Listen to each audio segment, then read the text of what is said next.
Hello and welcome. मैं हूं आप लोगों का biology educator Shivam Gupta and आप देख रहे हो आप लोगों का फेवरेट बायोलॉजी चैनल शिवजीज बायोलॉजी। और आज के इस सेशन के अंदर हम कवर करने वाले हैं कंट्रोल एंड कोऑर्डिनेशन का पार्ट 2। इससे पहले वाले सेशन को अगर आप लोगों ने नहीं देखा है और आपको इंट्रोडक्शन कंट्रोल एंड कोऑर्डिनेशन का नहीं पता तो आपको मैं रिक्वेस्ट करूंगा कि जाके वो पहले देख लीजिए एंड उसके बाद में ये सेकेंड सेशन कंटिन्यू कीजिए, आपको बेटर समझ में आएगा। एंड हम लोगों का दावा है यहाँ पे कि आपको बायोलॉजी इस तरीके से सिखाएंगे कि आप एक बार पढ़ लोगे तो आपका भूलना मुश्किल हो जाएगा, आपको बायोलॉजी से प्यार जरूर हो जाएगा।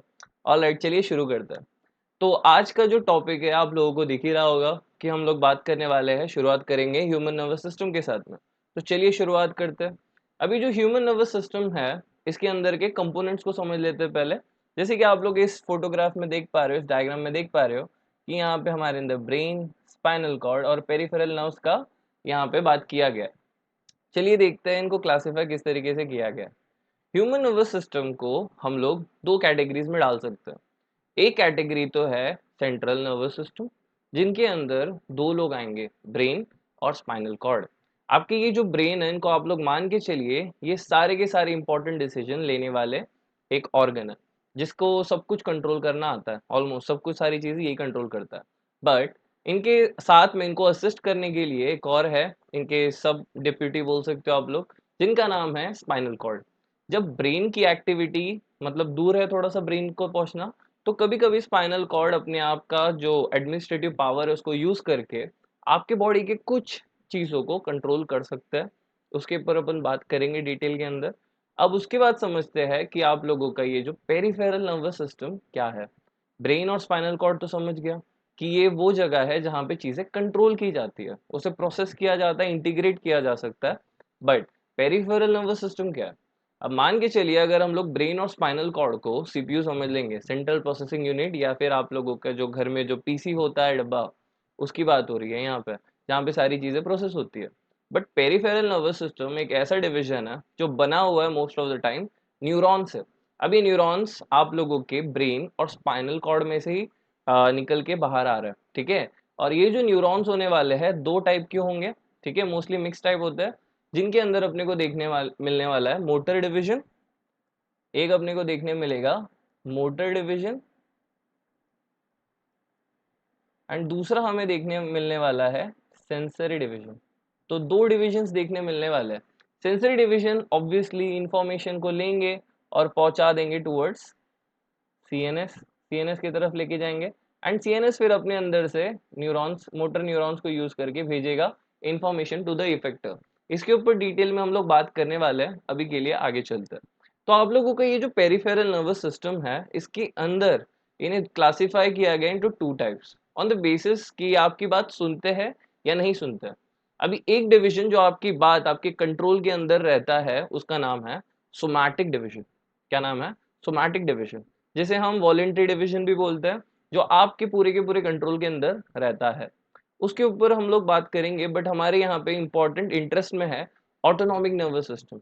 जैसे कि इसके ब्रैकेट के अंदर मार्क किया हुआ है, ये इनवॉलेंट्री है, मतलब ये आपकी बात नहीं सुनता, ये खुद से खुद की डिसीजंस ले लेता है और बाकी सारी चीज़ों को कंट्रोल कर लेगा। तो इनके अंदर जाने पे अपने को और फर्दर क्लासिफिकेशन देखने मिलेगा। और एक फर्दर क्लासिफिकेशन कौन सा है? एक है आप लोगों का सिंपैथेटिक नर्वस सिस्टम एंड दूसरा वाला है पैरासिम्पैथेटिक नर्वस सिस्टम। अब सिंपैथेटिक पैरासिम्पैथेटिक क्या करते हैं अगर जनरल क्रक्स में बोलूं, तो एक आपको अलर्ट करता है और दूसरा वाला आपको रिलैक्स करता है। जैसे कि आप लोग जानते ही हो कि हमारे अंदर सारी चीज़ों का बैलेंस, इक्विलिब्रियम बड़ा ज़रूरी है। अगर आप हमेशा अलर्ट रहोगे तो भी आपके बॉडी के लिए नहीं अच्छा है, ना ही आप लोगों का हमेशा रिलैक्स रहना अच्छा है। तो जो मिडिल में या फिर कुछ अच्छा सा इनके बीच में हो जाए तो वो बेटर होगा, ठीक है। चलिए आगे बढ़ते हैं। पहले हम लोग शुरुआत करेंगे सेंट्रल नर्वस सिस्टम के अंदर, जो सबसे इंपॉर्टेंट पार्ट है कंट्रोल एंड कोऑर्डिनेशन का, एंड इसके अंदर बहुत सारे डिफिकल्ट टर्म्स आते हैं जिनको हम सिंप्लीफाई करने वाले हैं, आपको बिल्कुल टेंशन लेने की जरूरत नहीं है।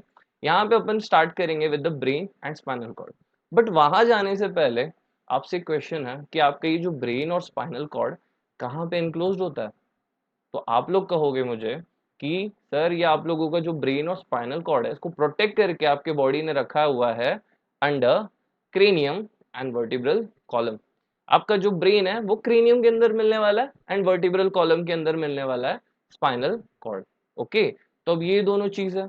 बट सर अगर हमारा ये जो ब्रेन है ये काफी सॉफ्ट टिश्यूज है और काफी इंपॉर्टेंट रखता है, ठीक है, but day to day activity में आप लोग जानते ही हो कि आप लोगों की हरकतें कैसी हो जाती है, कभी हम गिर जाते हैं, कभी कुछ लग जाता है, तो उसकी वजह से क्या सर डायरेक्टली स्कल आपके ब्रेन को अटैच्ड होता है? तो क्वेश्चन ये आ गया, क्या वर्टिब्रल कॉलम स्पाइनल कॉर्ड को डायरेक्ट अटैच होता है? तो ये भी क्वेश्चन है। तो क्या आपको लगता है कि डायरेक्ट अटैच होंगे? शायद ऐसा लगता हो आप लोगों को, बट ऐसा बिल्कुल नहीं होता। यहाँ पे एक्चुअल में आप लोगों का जो क्रेनियम है और आपका जो ब्रेन है, इन दोनों के बीच में एक सेक्शन है जिसका नाम होता है मेनिंजेस।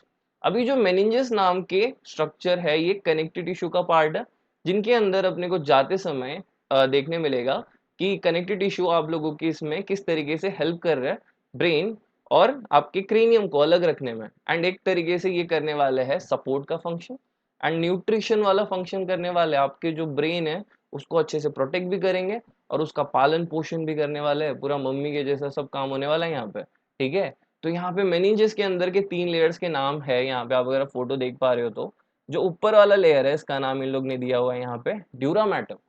अब ड्यूरा मैटर नाम इसलिए दिया हुआ है क्योंकि ये सबसे टफ और इनफ्लेक्सिबल पार्ट है। टफ इनफ्लेक्सिबल पार्ट है तो मोस्ट ऑफ द टाइम इसका जो फंक्शन होता है वो रिलेट होता है अपने सपोर्ट के साथ में। क्या करेगा? सपोर्ट रहेगा। और ये कहाँ मिलने वाला है? ये अटैच रहेगा आप लोगों के क्रेनियम वाले पार्ट के साथ, स्कल वाले पार्ट के साथ। ओके, नेक्स्ट चलता है। ड्यूरा मैटर के थोड़े से अंदर के साइड आने पे अपने को देखने मिलने वाला है एरेक्नॉइड मैटर। अभी जो एरेक्नॉइड मैटर है इसका नाम एरेक्नॉइड कैसे पड़ा? अपने को पता है कि अपनी जो स्पाइडर्स हैं इनको अपन एरेक्निड बोलते हैं।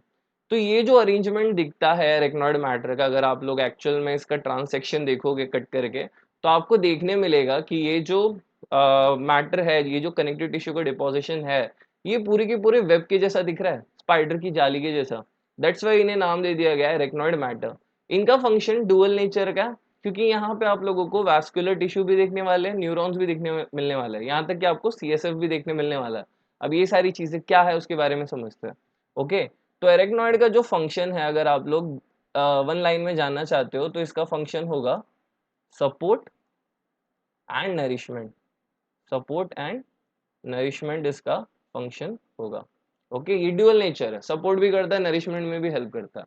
कैसे ये जान लेते हैं। ऑलराइट, तो यहाँ पे इन लोग ने लिखा हुआ है कि एरेक्नॉइड के बाद में नीचे, एरेक्नॉइड के जस्ट नीचे एक स्पेस है, तो इसीलिए हमने इसको क्या बोल दिया, सब का मतलब नीचे, एरेक्नॉइड मतलब आपको तो पता ही है मैटर, सब एरेक्नॉइड स्पेस मतलब एरेक्नॉइड मैटर के जस्ट नीचे जो खाली जगह है वहां पे इन लोग ने भर रखा है जो लाई बिटवीन एरेक्नॉइड एंड पिया मैटर, इन दोनों के बीच में सैंडविच वाला जो जगह है, पिया मैटर जो नेक्स्ट आने वाला है और एरेक्नॉइड मैटर के बीच में जो खाली जगह है, यहाँ पे इन लोग ने स्टोर करके रखा हुआ है सी एस एफ।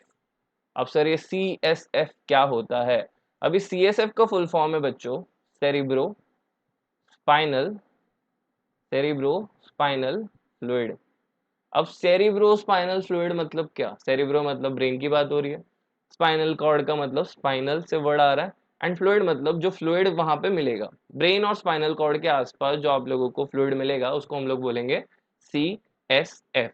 इसके साथ साथ मेरेक्नोइड मैटर के अंदर अपने को देखने मिलने वाले, जैसे कि मैंने ऑलरेडी बोला ये वैस्कुलर पार्ट है, तो यहाँ पे देखने मिलेगा ब्लड वेसल और क्रेनियल नर्व्स ऑफ ब्रेन, बाकी सारी चीजें। ओके, चलिए नेक्स्ट वाले को देख लेते हैं। नेक्स्ट है जो जिसका नाम है पिया मैटर, ठीक है, नाम ही बड़ा पिया सा है, ठीक है। पिया जो इनर मोस्ट मैटर है ये आपके ब्रेन को एकदम चिपका हुआ रहता है, ठीक है, एकदम चिपका हुआ है, इसलिए यहाँ पे इन लोग ने लाइन में लिखा हुआ है अडहियर्स टू द ब्रेन, ठीक है। इसका जो मेन फंक्शन है ये सिर्फ और सिर्फ नरिशमेंट वाला है, ये आपके ब्रेन का केयर करने वाला मैटर है, ठीक है, ये टफ नहीं है, ये काफी सेंसिटिव सा मैटर है, इसीलिए सबसे अंदर है। Innermost section of meninges pia, outermost section dura, middle section arachnoid mater. Alright, ये फ्यूज हो जाता है आप लोगों के ब्रेन के साथ में और कोरॉइड प्लेक्सस का फॉर्मेशन करता है, एंड इसके साथ साथ में सीएसएफ का जो फॉर्मेशन है उसमें भी हेल्प करेगा पिया मैटर। ऑलराइट, अब आप लोगों को समझ गया हो, ठीक है, हम आगे चलते हैं इसके बाद में। इसके बाद में जान लेते हैं सीएसएफ के बारे में कुछ और चीज़ है। कि इनका फंक्शन क्या है और इसकी ज़रूरत क्यों पड़ती है। ऑलराइट, तो सीएसएफ जैसे हम लोग ने अभी अभी बात की है इसके फुल फॉर्म के बारे में, cerebro spinal fluid, a fluid which is found in cerebro and spinal zone, मतलब जो आपके ब्रेन को नरिशमेंट के काम करने वाला है और स्पाइनल कॉर्ड को नरिश करने वाला है, वो सीएसएफ है। सीएसएफ के बारे में इन लोग ने पहले लाइन में लिखा हुआ है, CSF is similar in composition of blood with most proteins removed. अब अगर मैं आप लोगों को बता दूं असली बात क्या है यहाँ पे, तो हमारे बॉडी के अंदर एक ब्लड ब्रेन बैरियर नाम की चीज होती है, ठीक है। तो मैं यहाँ पे एक ऐसा जनरल सा एक डेमोन्स्ट्रेशन दे रहा हूँ कि आप लोगों को बताने के लिए कि होता क्या है। मान लीजिए कि एक साइड आप लोगों का न्यूरल टिश्यूज है, आप लोगों का ब्रेन वाला पार्ट है, ठीक है, ये न्यूरल टिश्यू हो गया। एंड ये दूसरे साइड में मान लीजिए कि ब्लड सप्लाई हो रखा, ठीक है, यहाँ पे ब्लड सप्लाई हो गया, ये ब्लड सप्लाई वाला पार्ट है। तो यहाँ पे कुछ स्पेशल सेट्स ऑफ सेल्स होते हैं जो कंट्रोल करते हैं movement of nutrients and other metabolites, ठीक है। तो आपके ब्रेन को, आपके न्यूरल टिश्यू को दो चीजों की बहुत ज्यादा जरूरत पड़ती है, वो क्या है? हम लोगों को सबसे ज्यादा जरूरत पड़ती है दो चीजों की, उनमें से एक का नाम है ऑक्सीजन एंड प्लस ग्लूकोज, ठीक है। ऑक्सीजन और ग्लूकोज आपके न्यूरॉन्स को बहुत ज्यादा जरूरी है। तो आपके ये जो ऑक्सीजन और ग्लूकोज है, ये ऑब्वियसली पार्ट बन जाएंगे आप लोगों के, फिल्टर होके यहाँ आ जाएंगे और बन जाएंगे CSF। नहीं, इतना आसान तो नहीं है।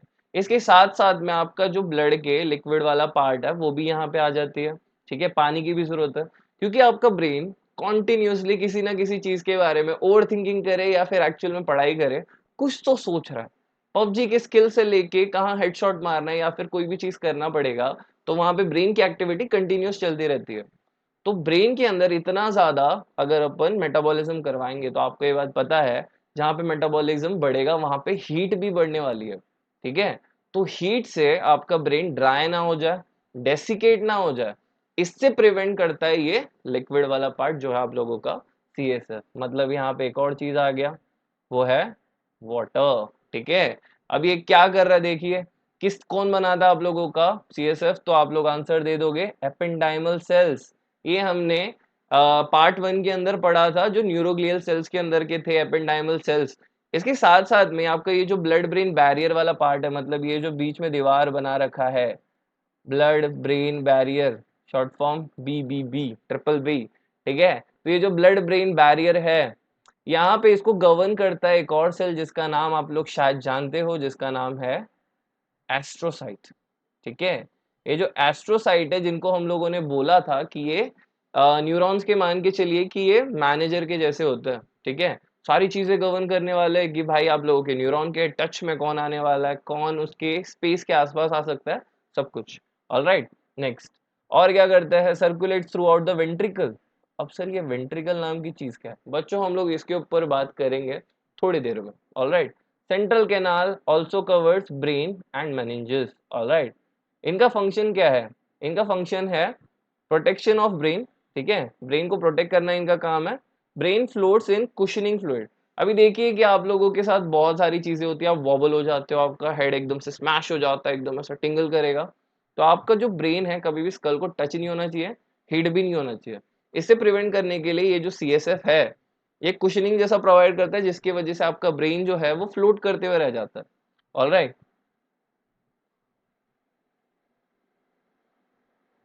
ऑलराइट। तो इसके अलावा आप लोगों का CSF एक और काम करता है, जिसको हम लोग बोलेंगे provides nutrition to the tissue in CNS। अब न्यूट्रिशन कैसे मिलेगा?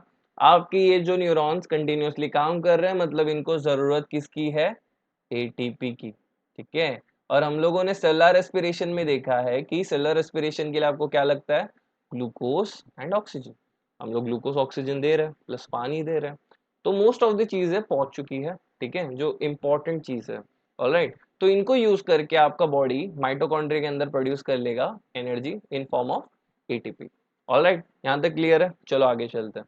ऑलराइट, अब हमने जिस बात किया था वेंट्रिकल्स के बारे में, अब वेंट्रिकल्स एक स्पेस है, जैसे कि आप लोग यहाँ पे फोटो देख पा रहे हो, आपके ब्रेन के इनसाइड एक स्पेस है, कैविटी है, जो भरा हुआ है CSF से। अब इसकी जरूरत कैसे पड़ी? हमने जस्ट बात किया कि CSF का फंक्शन क्या है।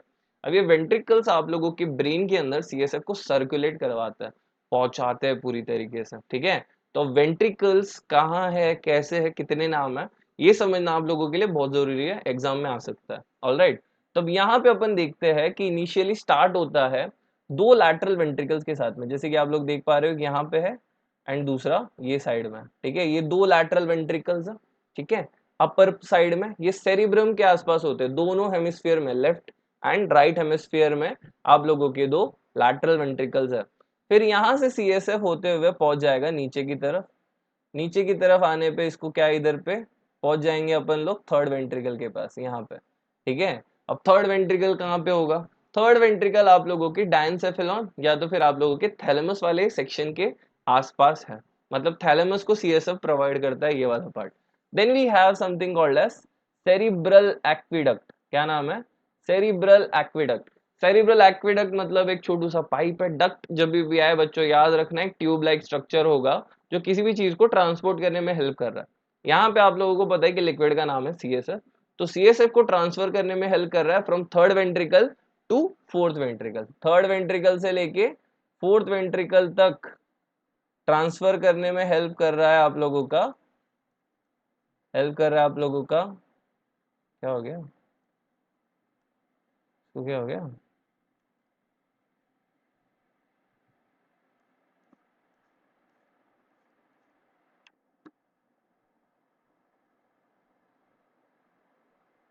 पता नहीं।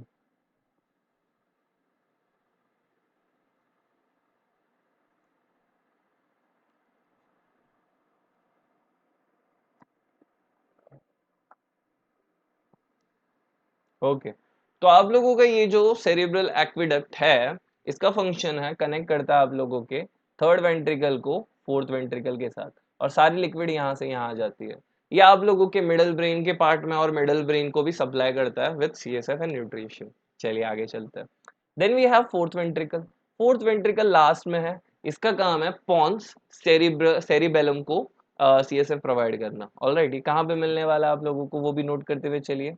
फोर्थ मिलने वाला है सेरिबेलम, ठीक है, सेरिबेलम एंड आप लोगों के पॉन्स के आसपास जो नीचे का आप लोगों का ब्रेन स्टेम बनाता है।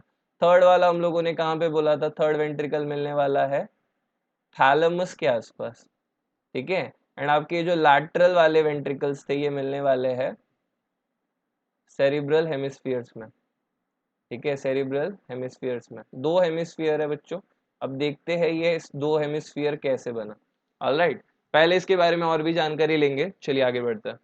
नेक्स्ट, यहाँ पे मैंने आपको पूरा डिटेल दे रखा है कि कौन क्या कर रहा है, कैसी बातें हो रही है यहाँ पे। चलिए, यहाँ पे total 4 interconnected spaces filled with CSF ventricles, वाह बोल दिया यहाँ पे। अब 2 lateral ventricles are located in frontal lobe extended posterior into parietal lobe, मतलब फ्रंटल लोब आगे से लेके पीछे तक सब जगह तक ये आपके सेरिब्रम को, दोनों हेमिस्फीयर्स को पहुंचा रहे हैं सीएसएफ। इसके बाद में अपना इंपॉर्टेंट है अपने लिए जो है third ventricle. Third ventricle lies between the thalamus body surrounded by hypothalamus, ठीक है, वही थैलेमस वाले सेक्शन में। फिर सेरिब्रल एक्विडक्ट, जिसको एक्विडक्ट ऑफ सिल्वियस भी बोला जाता है, connects third and fourth ventricle, हमने ऑलरेडी बात की थी इस पर। Fourth ventricle is located between cerebellum and pons. Alright, ठीक है, तो यहाँ पे आप लोग ये सब देख लो, ठीक है, हम आगे चलते हैं। नेक्स्ट, अगर अपन लोग ब्रेन को एक्चुअल में देखेंगे कि ब्रेन के अंदर पार्ट्स कितने हैं, ऑलराइट, तो इनके अंदर टोटल 3 पार्ट्स है। बट एक क्वेश्चन जागना चाहिए आप लोगों के दिमाग के अंदर कि सर ब्रेन को हम लोग कहते क्या है, साइंटिफिक नेम ऑफ ब्रेन क्या है। Scientific name of the brain है बच्चों encephalon, scientific name of the brain is encephalon. तो यहाँ पे जो फोर ब्रेन है वो एकदम आगे है, ठीक है, सबसे ऊपर का पार्ट है। तो इसको नाम क्या दे दिया इन लोगों ने, इन्होंने नाम दे दिया इसे प्रोजेनसेफेलॉन, ठीक है, फोर ब्रेन का नाम याद रखोगे आज से, प्रोजेनसेफेलॉन। उसके बाद में जो मिडल वाला सेक्शन है उसका नाम इन लोग ने दे दिया, मीजो वर्ड आ रहा है, मीजेनसेफेलॉन, ठीक है, मिडल ब्रेन, ठीक है। फिर लास्ट वाला जो हाइंड ब्रेन है उसका नाम दे दिया रोम्बेनसेफेलॉन, पीछे का एकदम रोम्बेनसेफेलॉन, ठीक है। तो फोर ब्रेन के अंदर 3 डिविजन्स बन रहा है। पहले वाले का नाम है राइनेनसेफेलॉन। राइनेनसेफेलॉन मतलब आप लोगों के ओल्फैक्टरी लोब्स, ओल्फैक्टरी लोब्स आप लोगों के स्मेल में काम आने वाला है। Alright, next we have telencephalon. Telencephalon सबसे इंपॉर्टेंट पार्ट है क्योंकि ये सेरिब्रम का फॉर्मेशन करवा रहा है। ऑलराइट, इसके साथ साथ में और भी इंपॉर्टेंट चीजें हैं जैसे कि एमिगडाला और आप लोगों का हिपोकैम्पस, देन बेसल गैंग्लिया, वो सारी चीजें हमने इंक्लूड किया हुआ है। And then we have diencephalon, या diencephalon, diencephalon which is made up of epithalamus, thalamus and hypothalamus. Okay, next what we have is hind brain, sorry mid brain. Mid brain के अंदर वाले पार्ट के अंदर अपन अभी देखेंगे कि यहाँ पे मिड ब्रेन के अंदर अपने को देखने मिलने वाला है सेरिब्रल पिडंकल्स और क्रूरा सेरिब्री। अभी होता क्या है इसके बारे में मैं बताता हूँ थोड़ी देर में, ठीक है। और मिड ब्रेन के में अंदर आएगा corpora quadrigemina, alright, corpora quadrigemina. And then we have hindbrain के अंदर मीटेंसेफेलॉन जो फर्दर डिवाइड होता है into cerebellum and pons varolii, ठीक है। एंड नेक्स्ट उसके बाद में आता है myelencephalon which is making our medulla oblongata, ठीक है। आगे चलते हैं बच्चों, करते हैं अब यहाँ पे with cerebrum. Alright, the name itself is saying for itself कि भाई ये आप लोगों के ब्रेन का सबसे लार्जेस्ट पार्ट हो रखा, ठीक है। एंड इनके अंदर लार्जेस्ट होने का मतलब समझ के रखो कि ये सबसे ज्यादा डेवलप पार्ट है हमारे ब्रेन के अंदर का, ठीक है। तो हम लोगों की अगर आप लोग डिफ्रेंशिएट करने जाओगे हमारे से जानवरों के बीच में क्या डिफरेंस है, तो ऑब्वियसली ये बात है कि जो हमें सबसे सुपीरियर स्पीशीज बनाती है आज के टाइम पे हमारे प्लानट के अंदर, वो है हमारी ability to think, process and make decisions at very very precise thinking, ठीक है। तो अब ये सारी चीजें हमें बहुत ज्यादा आगे डाल देती है in terms of IQ, intelligent question के हिसाब से, ठीक है। उसके लिए रिस्पॉन्सिबल है आप लोगों का ये पार्ट जिसका नाम है सेरिब्रम। चलिए जानते हैं कि आप लोगों का ब्रेन, ये जो सेरिब्रम वाला पार्ट है, कैसे आप लोगों को इंटेलिजेंट बनाता है। चलिए, अब पहले तो आप लोगों का ये जो सेरिब्रम है, जो सबसे ऊपर वाला पार्ट है, इसको डिवाइड किया गया into left hemisphere and right hemisphere. किसने डिवाइड किया इसको, क्वेश्चन है अगर आप लोगों को तो आप लोग बोल दोगे मीडियल लॉन्जिट्यूडनल फिशर। ये जो फिशर है ये बहुत बड़ी सी एक दरार है बीच में, ठीक है, दो हेमिस्फीयर्स के बीच में। ये डिवाइड कर देती है इनको into left and right hemisphere. Alright, आगे चलते हैं। देन इसके बाद में कुछ थोड़ी बहुत बातें लिखी है वो भी पढ़ लेते हैं। It is divided into right and left hemisphere just as we seen, ठीक है। इसको सेपरेट किया गया है मीडियन फिशर द्वारा, यहाँ पे थोड़ा सा टाइपो एरर है, by it is connected by corpus callosum, ठीक है। ये जो कॉर्पस कैलोजम नाम का ये इंपॉर्टेंट चीज है, ये हमारे इंसानों के अंदर की कैरेक्टरिस्टिक ट्रेट है। मतलब मान के चलो कि ये हमें हमारा ट्रेट देता है, मैमेलियन ब्रेन का ये बहुत ही इंपॉर्टेंट ट्रेट है, बाकी सारे जानवरों में नहीं मिलता। अब कॉर्पस कैलोजम करता क्या है, कॉर्पस कैलोजम एक्चुअल में एकदम थिक पार्ट है ब्रेन का, ठीक है। ये कनेक्ट करता है, किसको कनेक्ट करता है, अभी हमने डिवाइड किसको किया, हेमिस्फीयर्स को, तो ऑब्वियसली ये कनेक्ट करेगा टू सेरिब्रल हेमिस्फीयर्स, ठीक है। थिक बैंड, एकदम मोटा सा एकदम न्यूरॉन का वायर हो रखा जो कनेक्ट करेगा आप लोगों के सेरिब्रल हेमिस्फीयर्स को, ठीक है। तो ये हो गया इसका फंक्शन। इसकी वजह से आपके लेफ्ट और राइट एक दूसरे के साथ में बैलेंस करके सारी चीजों को कोऑर्डिनेट कर पाते हैं कि करना क्या है। ऑलराइट, जिसकी वजह से सारी चीजें एकदम स्मूथली हो जाती है। ऑलराइट, आगे चलते हैं। इनके ऊपर आप लोग अगर देखोगे सेरिब्रम के ऊपर, तो आप लोगों को यहाँ पे एलिवेशन देखने मिल रही है। ये जो एलिवेटेड पार्ट है यहाँ पे, ये जो एलिवेटेड पार्ट है, और यहाँ पे ये जो दरारें दिख रही है आप लोगों को, डिप्रेशन वाले पार्ट दिख रहा है, ये डिप्रेशन वाले पार्ट को हम लोग बोलते हैं सल्काई या फिर सल्कस, ठीक है, गायरस एंड सल्कस। ये जो गायरस है और सल्कस है, ये आप लोगों के ब्रेन के सरफेस एरिया को बढ़ा देते हैं।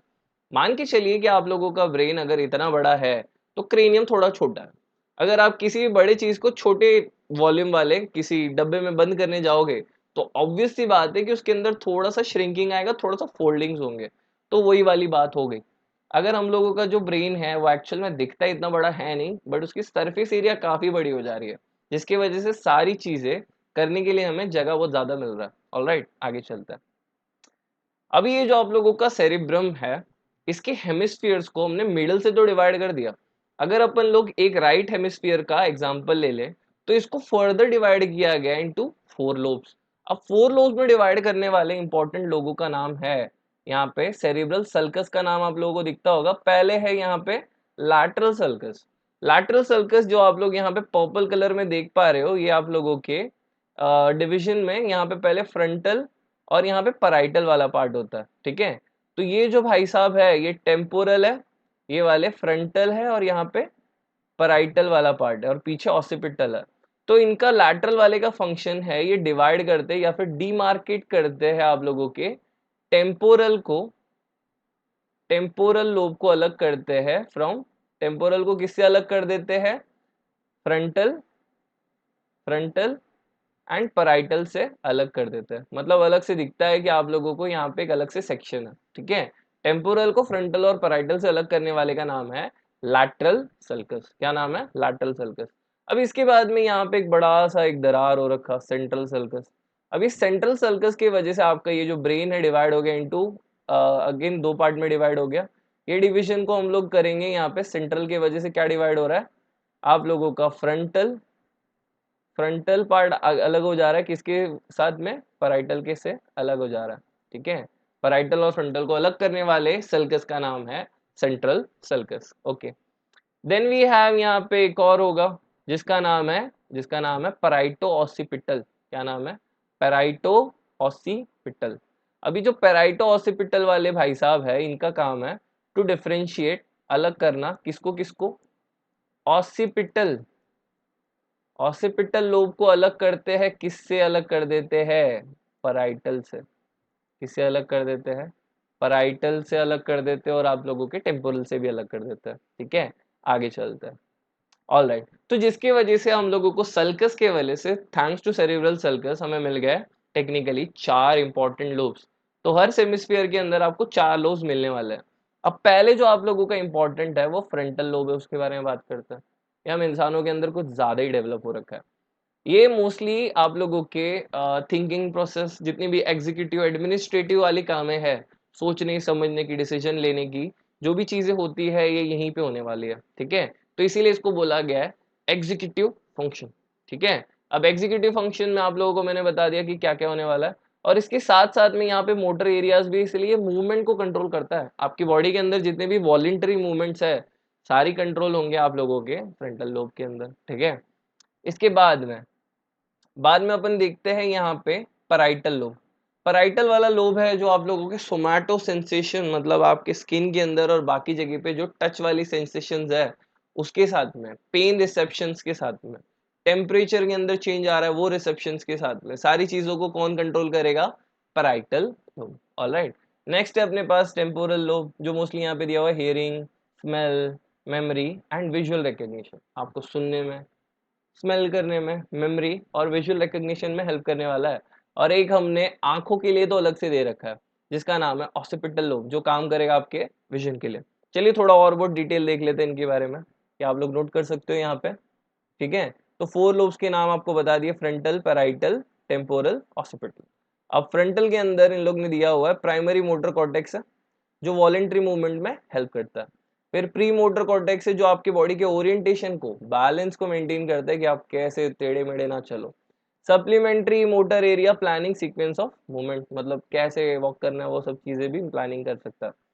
Then we have parietal movement, इसके अंदर इधर ऑलरेडी लिखा हुआ था सोमैटो सेंसरी, जो हमने ऑलरेडी बात कर लिया। ऑलराइट, टेम्पोरल वाले के अंदर function of hearing, olfaction, visual recognition, ये सारी चीजें हो रही है। एंड लास्ट वाला आप लोगों के विजुअल इंफॉर्मेशन को इंटरप्रेट करने के काम आने वाला है। ऑलराइट, चलिए फिर आगे चलते हैं। नेक्स्ट इसके बाद में अगर अपन लोग ब्रेन को देखेंगे कोरोनल सेक्शन से, मतलब आगे के सेक्शन से कट करके देखेंगे, तो हमें इसके अंदर दो डिविजन्स मिलने वाला है, दो टाइप्स मिलने वाला है टेक्निकली, ठीक है। तो आपके ये जो ऊपर वाला भाग है, ब्रेन का जो ऊपर वाला पार्ट है ये वाला, ठीक है, अगर आप लोग देख पाओ तो यहाँ पे दो अलग अलग कलर्स में आपको हमेशा से बताया जाता था, एक ग्रे मैटर, एक व्हाइट मैटर। अब ग्रे मैटर ग्रे क्यों है और व्हाइट मैटर व्हाइट क्यों है, इसका जवाब तो आज आपको मिल जाएगा, ठीक है। चलिए पहले ग्रे मैटर के अंदर आप लोगों का ये जो पार्ट है ये बना हुआ है न्यूरॉन के सेल बॉडीज के साथ। किससे बना हुआ है, न्यूरॉन के सेल बॉडीज की वजह से। और ये न्यूरॉन के सेल बॉडीज जो होते हैं इनके ऊपर ना कोई माइलिन होता है, ठीक है, कोई माइलिन वाइलिन शीट नहीं है। तो जिसके वजह से इनका जो कलर है वो थोड़ा सा डल अपीयर करेगा। अब इस डल अपीयरेंस की वजह से अपने को ये ग्रेइश कलर का देखने मिलने वाला है।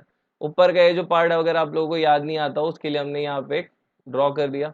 ये ऊपर वाला पार्ट है जिसको हम लोग साइटॉन या तो फिर सेल बॉडी बोलते हैं। यहाँ पे ऊपर इधर इधर डेंड्राइट्स भी होते हैं, ठीक है, डेंड्राइट्स वाला पार्ट भी होता है। डेंड्राइट्स।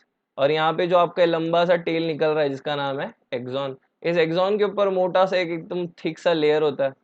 इस थिक से लेयर को हम लोग क्या बोलते हैं? माइलिन शीथ, फैट से बना हुआ माइलिन शीथ। इस माइलिन शीथ का कंपोजिशन जो हमने अभी जस्ट बोला फैट से बना हुआ, एंड फैट के कलरेशन की वजह से ये थोड़ा सा व्हाइटिश कलर का देखने मिलता है, ठीक है। तो अभी आप लोग जानते हो कि माइलिनेटेड एक्सॉन्स यहाँ पे मिलता है, मतलब बेसिकली फाइबर्स देखने वाले हैं, न्यूरॉन के फाइबर्स मिलने वाले हैं, एंड ग्रे मैटर वाले पार्ट में सेल बॉडीज मिलने वाला है, ठीक है। आगे चलते हैं, तो उसको हम लोग ने बता दिया यहाँ पे, आगे चलते हैं। Then we have cerebral cortex. Cortex मतलब बाहर का पार्ट, ठीक है। सेरिब्रल कॉर्टेक्स के अंदर जो ज्यादा करके बना हुआ है ग्रे मैटर से, ठीक है। सेल बॉडीज और डेंड्राइट से बना हुआ है, हमने ऑलरेडी बात किया। Motor association area determines appropriate movement for specific task. अभी आप जो काम कर रहे हो उसके हिसाब से मूवमेंट कंट्रोल करता है। जैसे कि अगर आप लोग एग्जाम हॉल में बैठे हो तो आप लोगों का जो लिखने वाला काम है वो यहीं पे से सोच के बोलेगा कि यार आपको लिखना है, आपको यहाँ पे खिचड़ी नहीं बनाना है लिखते समय। ऑलराइट, आगे चलते हैं। प्राइमरी सोमैटोसेंसरी में receives sensory input, somatosensory association area provide discrete interpretation. मतलब अगर आप लोगों को समझ लीजिए कि टाइम बड़ा कम है अभी एग्जाम हॉल में, तो किस स्पीड में लिखना है, अच्छे से हैंडराइटिंग बने तो उसके हिसाब से कैसे काम करना है, वो सारी चीजें भी कंट्रोल होगी। लैंग्वेज प्रोसेसिंग एरियाज है आपके सेरिब्रल कॉर्टेक्स में।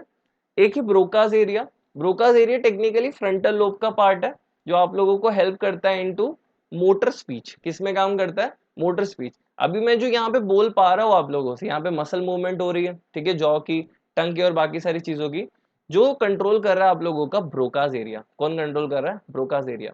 तो ब्रोकास एरिया मोटर स्पीच, मतलब जो मैं बोल रहा हूँ मेरे ब्रेन से यहाँ पे जो सिग्नल आ रहा है मोटर स्पीच हो गया ये, ठीक है। इसका उल्टा वाला जब आप लोग सुनते हो, जब इनपुट आ रहा है, ठीक है, इनपुट जाएगा आपके ब्रेन तक तो वहां पे काम आएगा आप लोगों का Wernicke's area, comprehension of speech. आप लोग जो सुन रहे हो उसको समझने के लिए वर्निक्स एरिया काम आएगा। इसके बाद में व्हाइट मैटर भी है, axon carry information to other parts of brain. Alright, चलिए आगे चलते हैं। इसके साथ साथ में कभी कभी आप लोगों के जो ग्रे मैटर है ये कभी कभी इंफ्यूज हो जाते हैं सेंटर में व्हाइट मैटर के अंदर जाके, ठीक है, व्हाइटिश पार्ट में जाके, जिसे हम लोग कहते हैं बेसल न्यूक्लिया या तो फिर गैंग्लियन, ठीक है। तो अब ये बेसल न्यूक्लिया का फंक्शन क्या है वो देख लेते हैं। इनके अंदर दो तीन पार्ट्स है जो हमारे सिलेबस में अभी करेंटली नहीं है इतना डिटेल, बट आप लोगों को बता दूं कि आप लोगों के बैलेंस और बाकी सारी चीजों में कंट्रोल करने में हेल्प करता है। Mainly responsible for regulating movement, tone and motor control. तो ये सारे इनके फंक्शंस हो गए। Alright, next. इसके बाद में हम लोग यहाँ पे एमिगडाला के बारे में बात करना शुरू करने वाले हैं एंड हिपोकैम्पस भी देख लेते हैं। अगर आप लोग ये डायग्राम देख पा रहे हो अच्छे से तो यहाँ पे कुछ पार्ट्स हैं, ठीक है। बट उससे पहले अगर आपको ये वीडियो पसंद आ रहा हो तो हमें सब्सक्राइब कर लीजिए। ऐसी बेहतरीन वीडियोस, वन शॉट वीडियोस आते रहने वाले हैं, तो सब्सक्राइब टू अस। ऑलराइट, आगे चलते हैं। तो getting back to the topic, हम लोग यहाँ पे एमिगडाला के बारे में बात कर रहे थे। एमिगडाला ये जो छोटा सा पार्ट है आपके ब्रेन का, ये इमोशंस के लिए रिस्पॉन्सिबल है। इसका हेल्प करने वाला आपके मेमोरी फॉर्मेशन वाले हिपोकैम्पस। तो आप लोगों का ब्रेन किस तरीके से काम करता है उसको याद करने के लिए बड़ा सिंपल सा तरीका है कि अभी आप लोग किसी चीज को पढ़ रहे हो, ठीक है। तो पढ़ते समय आप लोगों को आपके टीचर ने बोला होगा कि भाई ये शॉर्ट टर्म मेमोरी में जा रहा है, लॉन्ग टर्म मेमोरी में नहीं जा रहा है। तो short term memory, long term memory को याद करने के लिए अगर आपके पास पीसी है तो आपको बहुत अच्छे समझ में आता होगा।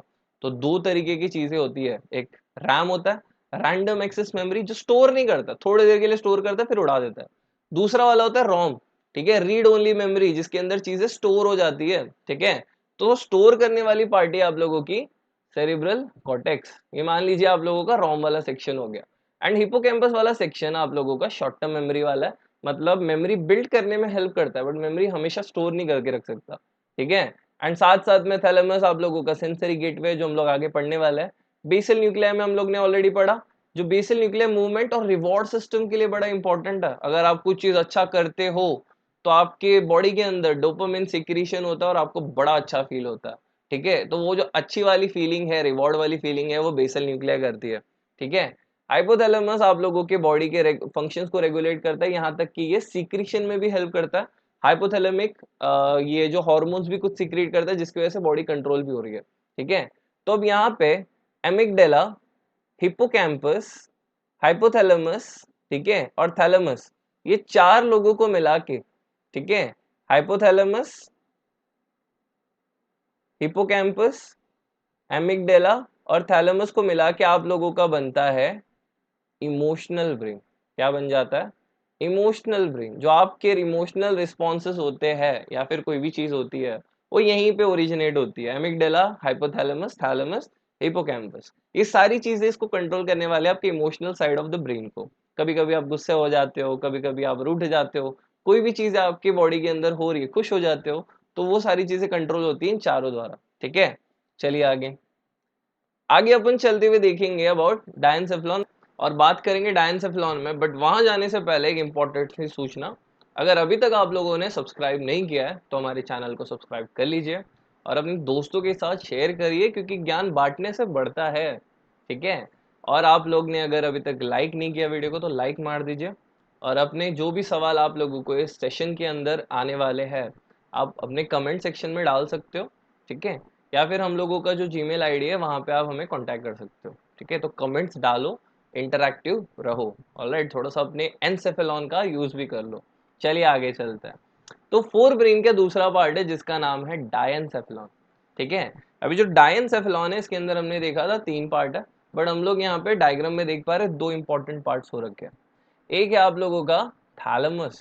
ठीक है, यहाँ पे देखो सेंटर में हो रखा ब्रेन के, ये हो रखा थैलेमस। ठीक है, क्या काम करता है ये रिले स्टेशन है। नाम एकदम परफेक्ट दिया हुआ है, रिले स्टेशन। मान के चलो नीचे से स्पाइनल कॉर्ड के यहाँ से इंफॉर्मेशन आ रहा है तो यहाँ पे आएगा, तो थैलेमस ही जो बंदा है ये मिडल मैन का काम करने वाला है और रिले करने वाला है इंफॉर्मेशन। कहाँ जाना चाहिए वहां तक पहुंचाने का काम थैलेमस का हो गया। मतलब ये डायरेक्ट करने वाला है, चीजों को ऑपरेट करने वाला है कि भाई आप यहाँ पे फ्रंटल कॉर्टेक्स में चले जाइए, आप पैराइटल लोब में चले जाइए, सारी चीजों को कंट्रोल करने वाला आप लोगों का ये थैलेमस। ऑलराइट, तो थैलेमस के नीचे वाले सेक्शन में ये जो ब्लू वाला पार्ट है आप लोगों को दिखता होगा, तो इसको इन लोग ने नाम दिया हुआ है हाइपोथैलेमस। हाइपो का मतलब नीचे होता है और थैलेमस का नाम तो आप लोग जानते ही हो, हाइपोथैलेमस मतलब थैलेमस के नीचे। थैलेमस के नीचे वाला ये पार्ट है जो हेल्प करता है होम्योस्टेसिस को मेंटेन करने में। अब होम्योस्टेसिस को मेंटेन कैसे करेगा? अब ये जो आपका हाइपोथैलेमस है ये कंजक्शन पॉइंट है, मतलब एक ऐसा पॉइंट है जहां पे 2 लोग मिलते एक दूसरे से। नर्वस सिस्टम, नर्वस सिस्टम को ये भाई साहब लिंक करते हैं, नर्वस सिस्टम को ये लिंक करते हैं विथ, ठीक है, किसके साथ लिंक करने वाले हैं? एंडोक्राइन सिस्टम के साथ, एंडोक्राइन सिस्टम के साथ। ठीक है, एंडोक्राइन सिस्टम के साथ लिंक करने का काम है हाइपोथैलेमस का। अब ये कैसे वो बताता हूँ मैं। देखो लिखा हुआ links to the endocrine system, तो नर्वस सिस्टम जुड़ गया आप लोगों के एंडोक्राइन सिस्टम के साथ में। ये जो आपके हाइपोथैलेमस है इनका जो रोल है ये काफी अंडर अप्रिशिएटेड है मेरे हिसाब से। हाइपोथैलेमस आपके बॉडी का वो काम कर रहे हैं थर्मो रेगुलेशन की, इसमें चेक ये काम करने वाला है।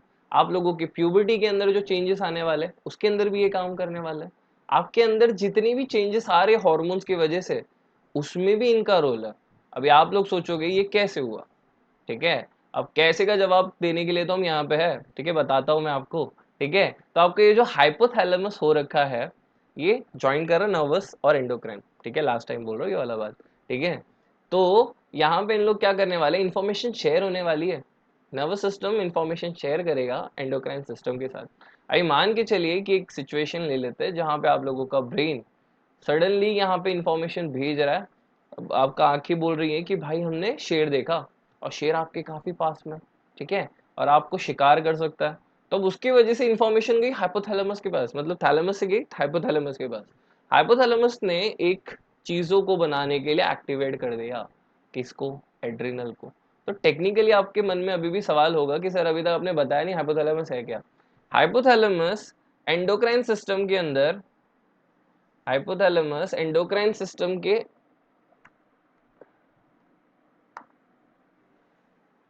हाइपोथैलेमस एंडोक्राइन सिस्टम के अंदर रोल प्ले करता है of master, master of, master endocrine gland, master of master endocrine gland.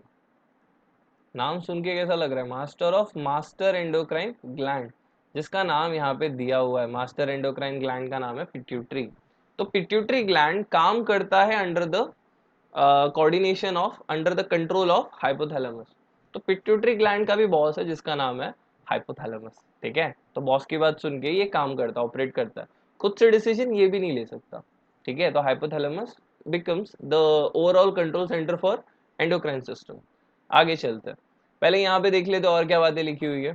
Thalamus relay station for sensory, जो चीजें आपके पेरिफेरल नर्वस सिस्टम से ऊपर की तरफ आ रही है, स्पाइनल कॉर्ड से होते हुए ब्रेन तक आ रही है, वो मोटर जो आपके ब्रेन से इंफॉर्मेशन निकला है, मोटर इंपल्स जो जाएगा स्पाइनल कॉर्ड से हुए नीचे इफेक्टर ऑर्गन्स के पास में, going to and from cerebral cortex, brain stem. Brain stem अभी अपन बात करेंगे, जो 2-3 लोगों से मिलकर बना है। Spinal cord screens insignificant information, मतलब मान के चलिए कि अगर कोई इंफॉर्मेशन इतनी ज्यादा स्ट्रांग नहीं है, ठीक है, सबलिमिनल स्टिमुलस है। सबलिमिनल स्टिमुलस हमने प्रीवियस में बताया था, अभी बताता हूँ। सबलिमिनल का मतलब होता है वीक स्टिमुलस है, मतलब इतनी चिंताजनक बात नहीं, या फिर कोई ज्यादा कुछ हो नहीं जाएगा, तो उसको सबलिमिनल इन रिस्पॉन्सेज को हटा देता है, इनसिग्निफिकेंट को हटा देगा।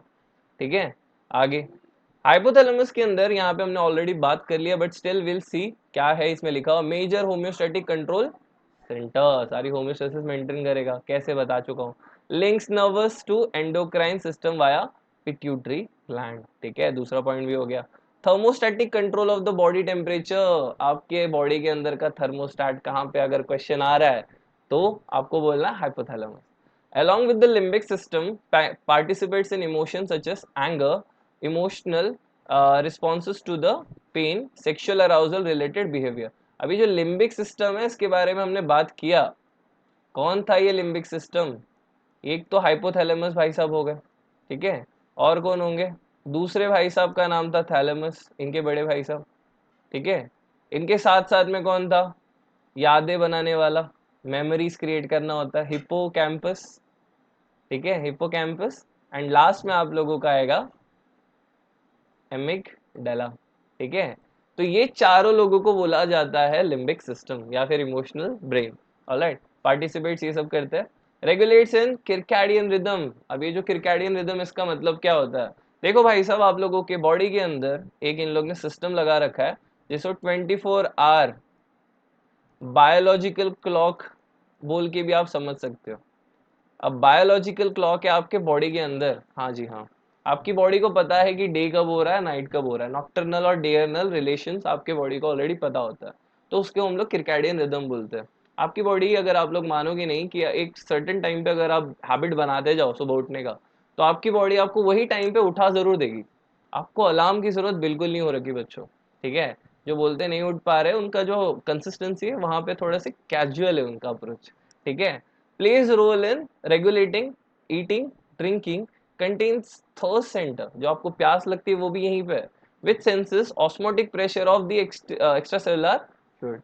तो भाई ये ऑस्मो रेगुलेशन में भी हेल्प कर रहा है, सारी चीजें हाइपोथैलेमस करवा रहा है। आगे चलते हैं, then will see important part, brain stem. Brain stem के अंदर आप लोगों का मिडल ब्रेन वहीं पे यूज हो जाएगा, जिसका नाम मेसेनसेफेलॉन था। ऑलराइट, तो मेसेनसेफेलॉन वाला जो पार्ट है, मिडल ब्रेन वाला जो पार्ट है, vision, hearing, motor control, sleep wake cycle और कॉन्शियसनेस, ये 5 इंपॉर्टेंट चीजों में हेल्प करता है। Vision, hearing, motor control, sleep wake cycle, मतलब वही जो किरकैडियन रिदम था उसमें भी हेल्प करेगा, और कॉन्शियसनेस में हेल्प करेगा। ठीक है, आगे चलते हैं।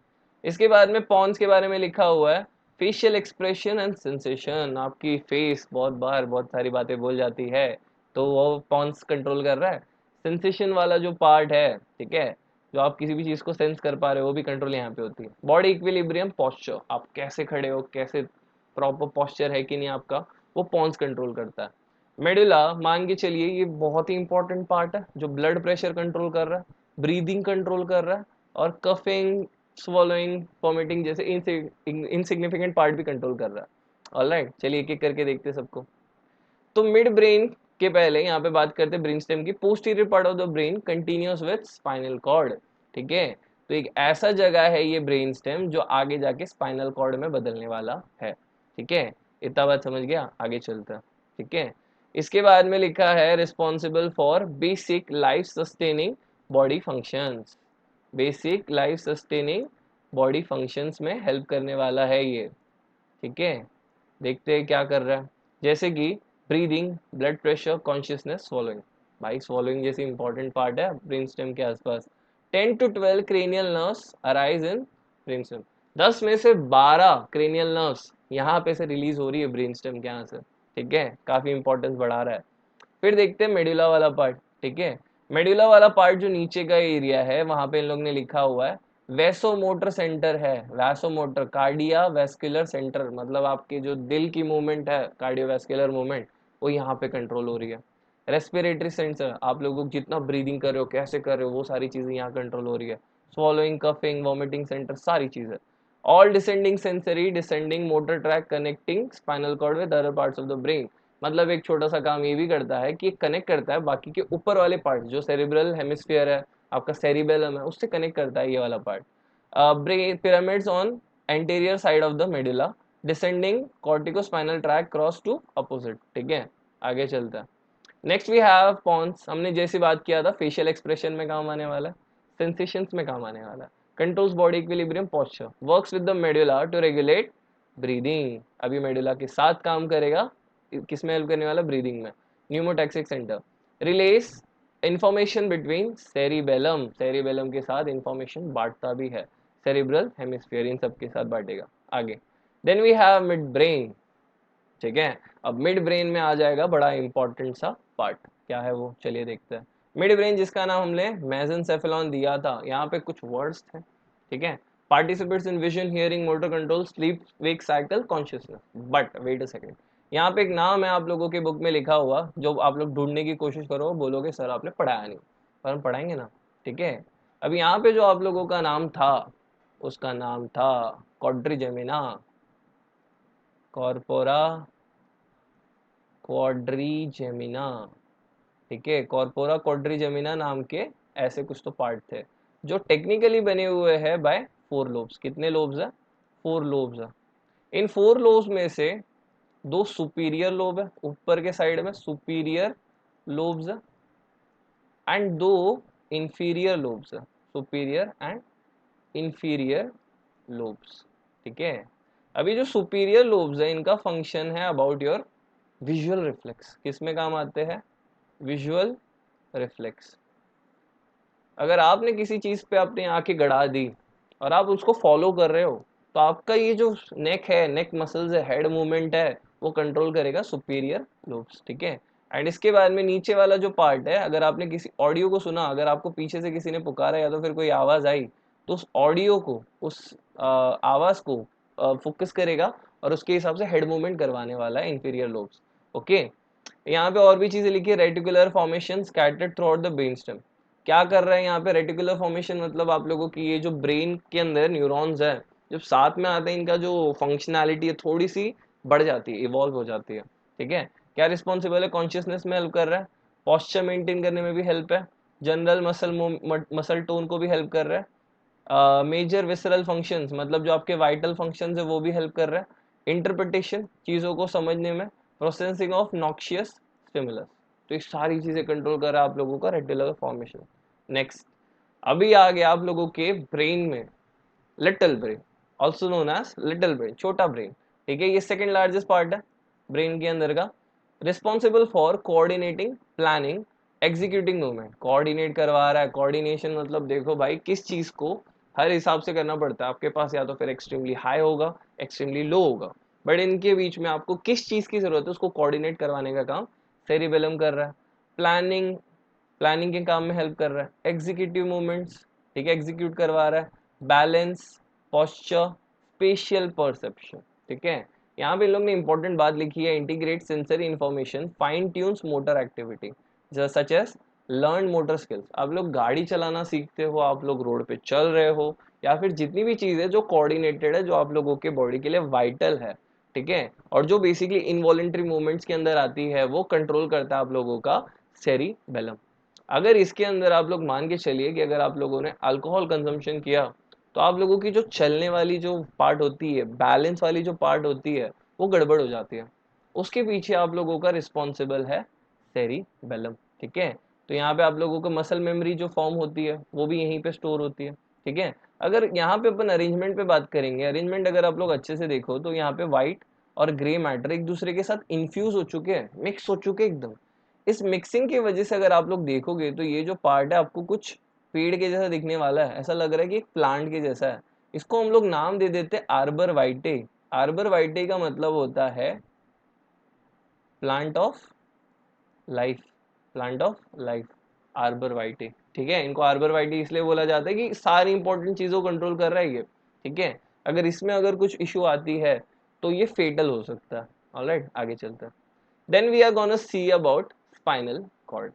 अब स्पाइनल कॉर्ड के बारे में क्या ही बात करें, ये एक्सटेंशन है, ब्रेन स्टेम से एक्सटेंड होके पूरे के पूरे आप लोगों के नीचे वाले पार्ट तक आने वाला है कि नहीं, उसके ऊपर बात करता है। ठीक है, यहाँ पे बहुत सारी चीजें हैं जिसके बारे में हमें समझ के लेना है। चलिए, पहले तो अपने को इसके लेंथ के बारे में समझ लेना है। लेंथ इसका 42 टू 45 सेंटीमीटर लॉन्ग है। इसकी विड्थ तो होगी 2 टू 2.5 सेंटीमीटर ब्रॉड में। ठीक है, अब अगर आप लोग अगर इस डायग्राम को देख पा रहे हो तो डायग्राम के अंदर मैंने इसलिए हाईलाइट किया है, ये डायग्राम इसलिए डाला है, आपको बाकी सारी चीजें नहीं देखनी है यहाँ पे, सिर्फ यहाँ पे ध्यान दो कि इसका लेंथ किस हिसाब से। ये इसका एंटीरियर पार्ट है जहाँ से स्टार्ट हो रहा है मेडुला ऑब्लोंगेटा के यहाँ से, और इसका जो डिस्टल एंड है जहाँ पे ये स्पाइनल कॉर्ड जहाँ पे जाके रुक जा रहा है, खत्म हो जा रहा है। ठीक है, इसको अपन लोग डिस्टल एंड बोलेंगे, मतलब जहाँ पे ये खत्म हो जा रहा है। ओके, तो अभी आप लोग सोचोगे कि स्पाइनल कॉर्ड हम लोगों के T12 मतलब थोरैसिक 12, लास्ट जो आपका थोरैसिक वर्टिब्रल कॉलम है और लंबार फर्स्ट के पहले ही खत्म हो जा रहा है। आंसर होगा यस, आपका स्पाइनल कॉर्ड का जो लेंथ है वो यहीं तक होता है। इसके आगे आप लोग जो देख पा रहे हो वो नर्व एंडिंग्स है जो इसके अंदर से निकल के नीचे तक जा रही है।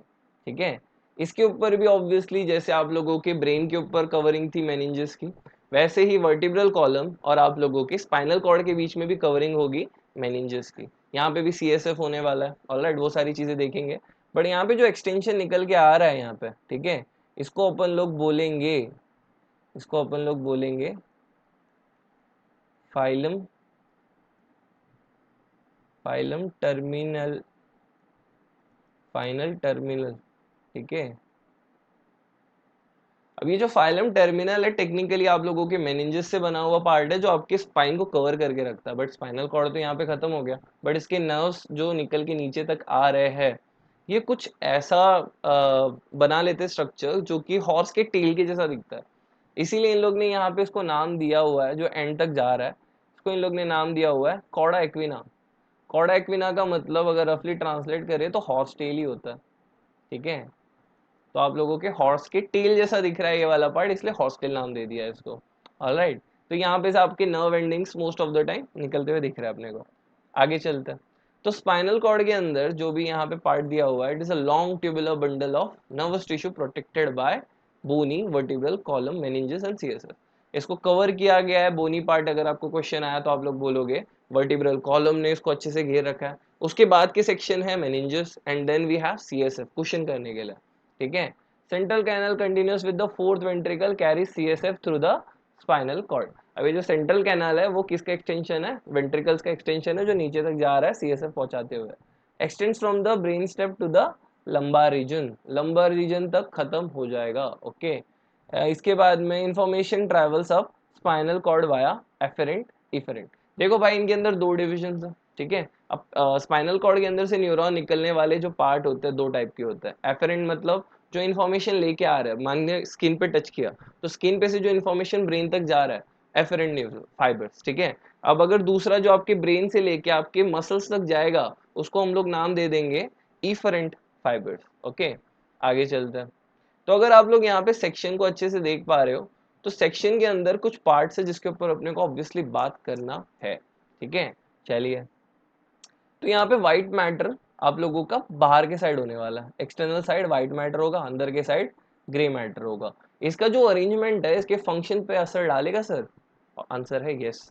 ठीक है, सेल बॉडीज अरेंज 3 कॉलम्स एके हॉर्न। ये हॉर्न लाइक स्ट्रक्चर आपको देखने मिल रहा है। पीछे के साइड जो मिलने वाला आपके पीठ के साइड पोस्टीरियर साइड में उसको हम लोग डॉर्सल हॉर्न बोलेंगे।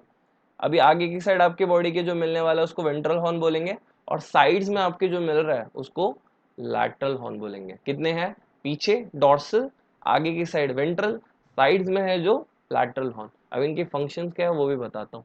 ओके, तो अब यहाँ पे लिखा हुआ है it receives the information from the brain cortex, sends it to the skeleton muscles, triggers involuntary movement. मतलब अभी देखो भाई, अगर आप लोगों को सिंपल सिंपल बात में बताया जाए तो आप लोग यहाँ पे पढ़ ही सकते हो, बट हम लोग पढ़ के नहीं बताएंगे, आपको बताते क्या हो रहा है।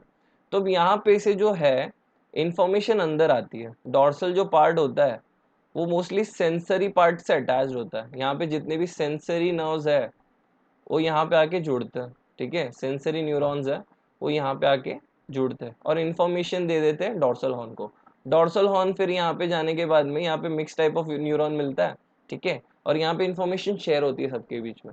और यहाँ पे कभी कभी अगर आपके रिफ्लेक्स एक्शन होगा तो इन्फॉर्मेशन तुरंत ही यहीं पे मोटर इम्पल्स यहीं पे जनरेट होगा और यहीं से दूसरे साइड से लैटरल हॉर्न के साइड से निकल जाएगा बाहर और ये बन जाएगा आप लोगों का मोटर न्यूरॉन, ठीक है, अगर अपन लोग रिफ्लेक्स एक्शन की बात करें तो। But most of the time आप लोगों का ब्रेन होता है कंट्रोल में, तो ब्रेन तक पहुंचाने के लिए यहाँ पे वहां पे जाने से पहले एक थोड़ा सा वेट कर रहा था, दूसरी चीज पे बात करना इंपॉर्टेंट है। आपके ये जो व्हाइट मैटर है इसके तीन तो हमने बात कर ली, ग्रे मैटर को तीन में डिवाइड किया हुआ है, तीन हॉर्न्स में, posterior, anterior and lateral horns, तीन हॉर्न्स है। बट यहाँ पे जो व्हाइट वाले पार्ट है इनको भी डिवाइड किया गया है, ठीक है। यहाँ पे अगर अपन लोग देखें तो यहाँ पे आपके स्पाइनल कॉर्ड को डिवाइड करने वाले दो फीचर्स होते हैं, ठीक है। एक आप लोगों का पोस्टीरियर सल्कस है जो ये यहाँ से डिवाइड कर रहा है एंड आगे के साइड से भी डिविजन हो रही है, जिसकी वजह से आपका ये जो स्पाइनल कॉर्ड है इसको भी दो सेक्शन के अंदर डिवाइड कर दिया इन लोगों ने। ऑलराइट, पीछे वाले का नाम पोस्टीरियर मीडियन सल्कस, आगे वाले का नाम एंटीरियर मिडल सल्कस। अगर आप लोग इसी तरीके से आप लोग अपने ग्रे मैटर को देखोगे तो ग्रे मैटर कुछ एच शेप का लग रहा है अपने को, ठीक है, कुछ एच शेप का यहाँ पे देखने मिलता है। इसी के साथ साथ में आपके जो व्हाइट कॉलम्स है ये रफली रफली डिवाइड हो जाते हैं इनटू 6 कॉलम्स, 1 2 3 4 5 एंड 6। कितने में डिवाइड हो गए? 6। अभी जो 6 व्हाइट कॉलम्स के सेक्शंस बने हुए हैं इनका नाम इन लोग ने दिया हुआ है फनिक्यूला। क्या नाम दिया हुआ है? फनिक्यूला। टोटल क्या है ये? बेसिकली व्हाइट मैटर है, ठीक है। व्हाइट मैटर आप लोगों को पता ही है, व्हाइट मैटर किसको बोलते हैं हम लोग? व्हाइट मैटर बोलते हैं उस पार्ट को जिसके अंदर माइलिनेटेड एक्सॉन वाला पार्ट है, मतलब फाइबर वाला पार्ट है। तो ये इनके यहाँ पे अगर आपको फंक्शन बताया जाए तो क्या करते हैं उसके लिए मैंने एक फोटो डाला हुआ है वो बताऊंगा, ठीक है। तो याद रखना है कि आपको 6 फनिक्यूलाइज देखने मिलने वाले हैं, 6 कॉलम्स देखने मिलने वाले हैं, ठीक है। White matter is divided into 6 column which is known as funicula. Okay, आगे चलते हैं। यहाँ पे हम लोग ने देख लिया था ये सारी चीजें, ठीक है। तो यहाँ पे आप लोगों का लैटरल जो पार्ट है वो मोस्ट ऑफ द टाइम जो होता है ये ऑटोनॉमिक कामों में हेल्प करता है। किसमें? ऑटोनॉमिक डिविजन्स में हेल्प करने वाला है, मतलब ये ऑटोमेटिकली काम कर लेता है। और आपके स्पाइन के अंदर से टोटल 31 पेयर ऑफ नर्व्स निकल रहा है, ठीक है। इनमें से नर्व पेयर वाले 8 सर्वाइकल है, सर्वाइकल मतलब आपके नेक के एरिया से निकलने वाला है, 12 थोरैसिक है, 5 लंबार है एंड 5 सैक्रल एंड एक कॉक्टिशियल है। इतने सारे नर्व्स है, उसमें से आपको याद रखना है कि मोस्ट ऑफ द न्यूरॉन्स आपके जो निकलने वाले स्पाइनल के वो ज्यादा कॉन्सेंट्रेटेड है इन सर्वाइकल एंड थोरैसिक। थोरैक्स और सर्वाइकल, गर्दन और आपका जो चेस्ट वाला जोन है वहां पे से ज्यादा स्पाइनल नर्व्स निकल रहा है। Alright, nerves arises from the spinal column, innervate specific bodily regions, अलग अलग जगह पे जाके इनरवेट कर जाता है। आगे, तो अब मैंने आपको बोला था कि मैं आपको बताता हूँ कि ये व्हाइट कॉलम एक्चुअल में करते क्या है, ठीक है। तो अब यहाँ पे देख लीजिए। तो अगर आप लोग देख पा रहे हो तो ये पोस्टीरियर, मतलब पहले तो क्लियर कर देते, पोस्टीरियर मतलब पीछे का, मतलब आप लोगों के बैक वाला साइड, ठीक है। एंटीरियर मतलब ये जो आगे का साइड है ये हो गया आपका फ्रंटल पार्ट, मतलब आपके बॉडी के सामने वाला पार्ट, ठीक है। तो यहाँ पे इन लोग ने दिया हुआ है कि इन्फॉर्मेशन, मैंने क्या बोला था, डॉर्सल हॉर्न से आने वाला है। तो अभी देखिए ये आपका स्किन है, स्किन के अंदर अभी मान लीजिए कुछ प्रिक कर दिया मैंने, यहाँ पे कुछ तो ऐसा मैंने अटैक कर दिया, तो यहाँ पे से इंफॉर्मेशन जनरेट होगा। इंफॉर्मेशन होते हुए जाएगा आप लोगों के डॉर्सल हॉर्न से होते हुए एंटर कर जाएगा, ठीक है। अब यहाँ पे या तो फिर आप लोगों का इंफॉर्मेशन तुरंत ही प्रोसेस होके हो जाएगा, नहीं तो फिर इसको ऊपर भेजा जाएगा। अगर आप लोग देख रहे हो तो ये इंफॉर्मेशन ऊपर की तरफ जा रहा है, जिसे इन लोग ने लिखा हुआ है sensory track towards the brain. कहाँ जा रहा है? ब्रेन की तरफ, मतलब जो आपके पीछे के डॉर्सल साइड के जो कॉलम्स होते हैं वो इंफॉर्मेशन पहुंचाते हैं टू द ब्रेन। कहाँ पे? पीछे बैक के साइड में जो आपके कॉलम्स है वो पहुंचाएंगे information towards the brain. I hope आपको समझ गया हो, ठीक है, नोट कर लो ये बात, ठीक है। इसके बाद में जो इन्फॉर्मेशन यहाँ पे से ऊपर से आने वाली है वो ऊपर गया ब्रेन में, ब्रेन इसका कुछ प्रोसेस करेगा और नीचे की तरफ इंफॉर्मेशन भेजेगा। तो वो इन्फॉर्मेशन लेके आने वाला पार्ट यहाँ पे देखो, मोटर डिसेंडिंग ट्रैक करके लिखा हुआ है, नीचे आ रहा है लेके इन्फॉर्मेशन, और ये इन्फॉर्मेशन फिर पास होते हुए निकलेगा लैटरल हॉर्न से। कहाँ से निकलेगा? लैटरल हॉर्न से। इसको हमने डॉर्सल बोला था पीछे वाले को, आगे वाले को लैटरल हॉर्न बोला है। तो लैटरल हॉर्न के अंदर से निकल के, मतलब वर्टिब्रल कॉलम के अंदर से बाहर आके फिर ये दो जगह जा सकता है। एक ये अपना ऑटोनोमस है, यहाँ पे स्केलेटल मसल तक जा रहा है आप लोगों का सोमैटिक वाला, ठीक है, ये सोमैटिक वाला पार्ट है, ये हमने ऑटो खुद से कंट्रोल किया है। और दूसरा जो ग्रीन वाला आपको देखने मिल रहा है, ये जा रहा है ऑटोनोमिक मोटर न्यूरॉन्स के पास में। ये खुद से खुद को कंट्रोल करेंगे, आपके ब्लैडर, आपके हॉर्मोन्स, आपके दिल, आपके कार्डियक मसल्स को कंट्रोल करने वाले इस तरीके से, ठीक है। आई होप यहाँ तक क्लियर हुआ। आगे चलते हैं, चलिए आगे का सेशन शुरू करते हैं, और इसके अंदर हम लोग देखने वाले हैं पेरिफेरल नर्वस सिस्टम के बारे में। पेरिफेरल नर्वस सिस्टम को मैंने बोला था, they are made up of neurons coming out of CNS. CNS के अंदर से जो आप लोगों के न्यूरॉन्स बाहर आ रहे हैं, उनसे ही बनने वाला है पेरिफेरल नर्वस सिस्टम। यहाँ पे इन लोग ने दिया हुआ टेक्स्ट बुक में, वो देख लेते हैं। The peripheral nervous system connects the central nervous system to the different parts of the body having receptors and effectors. अभी जो रिसेप्टर वाला पार्ट है उसको अपन लोग क्या बोलते हैं? रिसेप्टर वाले पार्ट के अंदर आ जाएंगे आप लोगों के आईज, फिर नोज, स्किन, ईयर, ठीक है।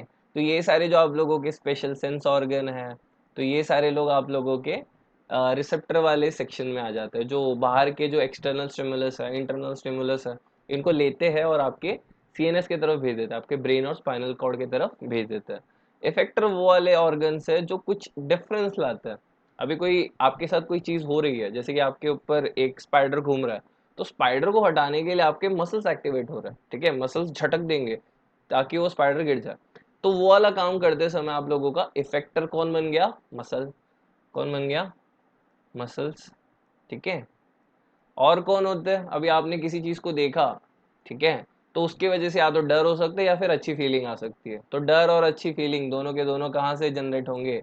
इनके लिए आपको हॉर्मोन्स लगेंगे। हार्मोन बनाने वालों को बोला जाता है ग्लैंड्स, ठीक है। जैसे कि एग्जांपल ले लेंगे तो आप लोगों के टेस्टोस्टेरोन बनाने वाले टेस्टिस, गोनाड्स, फिर किडनी के ऊपर एड्रिनल ग्लैंड्स, ये सारी चीजें, ठीक है। Depending on the connection to the CNS, the peripheral nerves are classified into two main types. Brain से निकलने वाले क्रेनियल, स्पाइन से निकलने वाले स्पाइनल कॉर्ड। होपफुली यहाँ तक समझ गया आप लोगों को। कोई डाउट है तो कमेंट्स में डाल दो। ऑल राइट, तो अभी अपने को क्रेनियल नर्व्स के बारे में समझना है।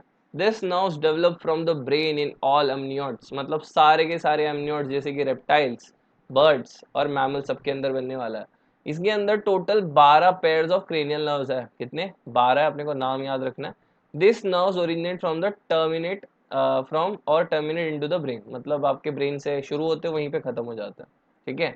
उनमें से आपके जो सेंसरी वाले हैं वो 1, 2 और 8 है, और मोटर वाले 3rd, 4th, 6th, फिर उसके बाद में 11th और 12th है। मिक्स्ड वाले 5th, 7th, 9th और 10th, ठीक है। तो ये सारे आप लोगों के नर्व्स हो गए। अब इनमें से अपने को नाम याद रखना है। नाम याद रखने के लिए आप लोगों को मैंने एक प्यारा सा चार्ट दिया हुआ है, ठीक है। तो पहले यहाँ पे देख लेते हैं। तो यहाँ पे इन लोग ने दिया हुआ है ओल्फैक्शन, मतलब सेंस ऑफ स्मेल के काम आता है। ओल्फैक्टरी आपके नाक के अंदर गया। ऑप्टिक आंखों के अंदर जा रहा है। ऑक्यूलो मोटर, ऑक्यूलो, ऑक्यूलो मतलब आंख, मोटर मतलब आपका जो मसल्स है वहां पे। ट्राइजेमिनल आप लोगों के फेस के अंदर जा रहा है, बहुत अलग अलग सेक्शंस में आपके पूरे कवर करने वाला है, फेशियल एक्सप्रेशन ये सब में आएगा। Then we have facial muscle, ठीक है। And then we have vestibulocochlear muscles and glossopharyngeal, then vagus, accessory and hypoglossal. चलो इनको समझने के लिए हमने एक और प्यारा सा चार्ट दिया जो काफी सिंपल है, ठीक है। तो यहाँ पे आप लोग देख पा रहे हो कि स्टार्ट होता है ऑल्फैक्टरी से। Olfactory provides you sense of smell. दूसरा ऑप्टिक वाला आपको विजन में हेल्प कर रहा है। Oculomotor eye movement, trochlear eye movement, फिर से ट्रोक्लियर भी आई मूवमेंट में हेल्प कर रहा है, ठीक है। ट्राइजेमिनल वाला आप लोगों को फेस सेंसेशन एंड चेविंग में हेल्प करने वाला है, जो आप चबा रहे हो, फेस सेंसेशन, वो सब चीजों में, ठीक है। देन वी हैव एब्डेंस, ठीक है। एब्डेसेंस वाले का काम है आई के मूवमेंट में हेल्प करना। फेशियल में आप लोगों का फेस मूवमेंट एंड टेस्ट में हेल्प करने वाला है। साथ साथ में ग्लॉसोफेरेंजियल वाला throat sensation, taste and swallowing में काम आ रहा है। वेगस अपना movement, sensation and abdominal organs. Hypoglossal वाला movement, sensation and abdominal region, मतलब पेट वाले रीजन तक जा रहा है। एक्सेसरी वाला नेक तक जा रहा है और नेक के आसपास के चीजों को कंट्रोल कर रहा है। अब इसे याद रखना बड़ी बात होगी, ठीक है। टोटल 12 है, बट हम इसे इजी करने के लिए निमोनिक्स का यूज करेंगे। तो जैसे हमने आपको बोला था कि हम लोग निमोनिक्स यूज करने वाले हैं to remember this cranial nerves. अब क्रेनियल नर्व्स को रिमेम्बर करने के लिए हमने यहाँ पे एक निमोनिक यूज किया है, क्या है वो? Oh, once one takes the anatomy final, very good vacation starts happening. मतलब एक बार आपने एनाटॉमी के फाइनल ले लिया, ठीक है। Once one takes the anatomy final, very good vacation starts happening, ठीक है। तो ये रहा आप लोगों का निमोनिक, जिससे आप लोगों को याद रहेगा। O stands for olfactory, one stands for optic, one stands for oculomotor, trochlear stands for take, D stands for trigeminal, anatomy stands for उसके A stands for abdomen, ठीक है, abducens, F stands for facial, V stands for vestibulocochlear, आपके कानों के अंदर help करने वाला है। glossopharyngeal आपके नेक के आसपास, then we have vagus, then we have spinal, S starts with spinal, then we have H stands for hypoglossal, आपके टंग पे हेल्प करने वाला है। तो ये सब आप लोगों के क्रेनियल नर्व्स है, होपफुली आप लोगों को ये हेल्प करे, ठीक है। आगे चलते हैं। Next we have spinal nerves, ठीक है। स्पाइनल नर्व्स के अंदर टोटल 31 नर्व्स है, हमने ऑलरेडी देख लिया था, ठीक है। इसके बारे में हमने थोड़ा बहुत ऑलरेडी जानकारी रखी है। यहाँ पे अपने को देखना है कि ये जो आपके नर्व्स होने वाले हैं किस टाइप के होने वाले हैं, मिक्स नर्व। मिक्स नर्व मतलब ये मोटर भी है, सेंसरी भी है, दोनों टाइप के होता है, ठीक है। They provide two way connection, communication between spinal cord and the parts of upper and lower limbs, neck and trunk, मतलब सारी जगह पे ये कनेक्शन देने वाला है, ठीक है। चलिए देखते हैं फटाफट। अभी इनके बाद में इन लोग ने बोला है कि स्पाइनल नर्व्स का ओरिजिनेशन कैसे हो रहा है और इनके बाद क्या होगा। तो यहाँ पे इन लोग ने लिखा है कि dorsal sensory and the ventral motor nerve together form the mixed spinal nerve. मतलब ये जो दोनों आते हैं साथ में, डॉर्सल और वेंट्रल मोटर न्यूरॉन, और बनाते हैं आप लोगों के मिक्स्ड स्पाइनल नर्व्स, ठीक है। ये पहली लाइन में लिखा है। It emerges out from the both side of the spinal cord through the intervertebral foramen. Foramen मतलब एक छोटू सा गैप है आपके इंटरवर्टिब्रल कॉलम के अंदर, जहां से ये बाहर आ जाते हैं, ठीक है, बॉडी के लिए बाहर की तरफ आ जाएंगे। As soon as they emerge out of vertebral column it shows three branching. बाहर आते ही ये जो आपका स्पाइनल नर्व फॉर्म हो गया, डॉर्सल और वेंट्रल साथ में मिलके स्पाइनल नर्व बना चुके हैं। अब इनके अंदर आपको तीन पार्ट देखने मिलने वाला है। एक का नाम है रैमस डॉर्सालिस। क्या नाम है? रैमस डॉर्सालिस। ये आप लोगों के skin, from the skin information उठाते भी है, और मसल जो इन्फॉर्मेशन है वहां तक पहुंचाते भी, मोटर इंपल्सेस पहुंचाते हैं डॉर्सल साइड। डॉर्सल आपको हमेशा याद रखना है बैक साइड में, ठीक है, आपके बैक में। रैमस वेंट्रलिस सबसे लार्जेस्ट डिवीजन है तीनों में से, एंड ये आप लोगों के organs, muscles on the lateral side को कनेक्ट करते हैं आपके स्पाइनल कॉर्ड के साथ में। Ramus communicans the smallest of the three and given out from the first thoracic, मतलब फर्स्ट आपके चेस्ट रीजन से लेके थर्ड लंबार तक, पेट के सेक्शन तक आप लोगों को मिलने वाला है। It joins the sympathetic ganglia. किसमें हेल्प कर रहा है? Sympathetic ganglia. सिंपैथेटिक डिवीजन हमने जैसे देखा था कि आप लोगों के ऑटोनॉमिक नर्वस सिस्टम के पार्ट है, मतलब ये सारी चीजें ऑटोमेटिकली करने वाले है, ठीक है। आगे चलते हैं, होपफुली ये यहाँ तक क्लियर हो। आगे चलने पे अपने को देखना है रिफ्लेक्स एक्शन। रिफ्लेक्स एक्शन के बारे में आप लोग जानते ही हो कि मान के चलिए कि ऑब्जेक्ट फ्लाइंगली सडनली आपके पास आ रहा है, आपको हिट करने वाला है। जैसे ही आपके बॉडी को पता चला, वो मूव कर जाती है विदाउट योर कॉन्शियस एफर्ट्स। आपको यहाँ पे कोई एफर्ट डालना नहीं पड़ा, ठीक है। तो यहाँ पे लिखा क्या, उसको देख लेता है। It is a sudden spontaneous automatic involuntary response to the stimulus. Sudden भी है, स्पॉन्टेनियस है, ऑटोमेटिक, इनवॉलेंटरी, मतलब आपका कोई काम नहीं था यहाँ पे, आपने कोई डिसीजन नहीं लिया। The response of the stimulus is said to be involuntary as it is carried out without any conscious effort from the brain. मतलब ब्रेन ने यहाँ पे अपना कोई भी इनपुट नहीं दिया। The path along which the action is carried out is called as reflex arc. मतलब जो आप लोगों का पाथवे लगा है यहाँ से यहाँ तक जाने का, स्किन से लेके मसल तक का, ठीक है, ब्रेन फिर मसल, तो ये इसको अपन लोग बोलेंगे reflex arc. Movement, reflex action, जो आपने सडन मूवमेंट दिया, रिफ्लेक्स एक्शन। जो पाथवे कैरी किया इम्पल्स ने पहुंचने के लिए, उसको हम लोग बोलेंगे रिफ्लेक्स आर्क। ओके, यहाँ पे देख लो, यहाँ पे स्टार्ट होता है ये चीजें सेंसरी रिसेप्टर्स के साथ में। Response to the stimulus by producing a generator और रिसेप्टर पोटेंशियल। यहाँ पे से इम्पल्स जनरेट होगा, इम्पल्स ट्रैवल करेगा डाउन द लाइन, एंटर करेगा फ्रॉम द डॉर्सल रूट, ठीक है। तो सेंसरी न्यूरॉन यहाँ तक खत्म, ठीक है, यहाँ तक पहुंचा दिया। फिर ये जो पर्पल वाला पार्ट है, ये इंटर न्यूरॉन है। यहाँ पे प्रोसेसिंग वाले पार्ट होने वाली है, डिसीजन लिया जाएगा, ठीक है, डिसाइड किया जाएगा कि भाई करना क्या है। ठीक है, डिसीजन लिया जाएगा और डिसाइड किया जाएगा कि भाई करना क्या है इस इंफॉर्मेशन का। तो इंफॉर्मेशन अगर एकदम अर्जेंट वाली है तो अर्जेंट वाले सेक्शन में ये ऊपर जाना चाहिए, टेक्निकली कहाँ तक जाना चाहिए, ब्रेन तक जाना चाहिए। बट ये जो रिफ्लेक्स एक्शन है यहाँ पे टाइम की कमी है। तो आप लोगों का जो डिप्यूटी साहब है, मान के चलो कि आपके पीएम बिजी है अभी किसी काम के अंदर, तो आपके जो डिप्यूटी पीएम है उनको ऑप्शन दे दिया जाएगा कि भाई आप अब ले लो, आप जो डिसीजन है वो ले लो। अगर आप नहीं लोगे तो कुछ डिजास्टर हो जाएगा या फिर कुछ हो जाएगा। तो इसीलिए आप लोगों का स्पाइनल कॉर्ड क्या काम करता है, बोलता है मैं ही डिसीजन ले लेता हूँ, और डिसीजन यहाँ से फटाक से रिले होते हुए निकल के चला जाता है आप लोगों के इफेक्टर्स में। इफेक्टर्स कौन है, मसल और ग्लैंड। ठीक है, तो ये आप लोगों के हो गए। इंटीग्रेशन सेंटर आपके मिडल में बोला गया, फिर मोटर न्यूरॉन से होते हुए इफेक्टर तक आ गया। होपफुली यहाँ तक रिफ्लेक्स आर्क भी आपको क्लियर हो ही चुका होगा।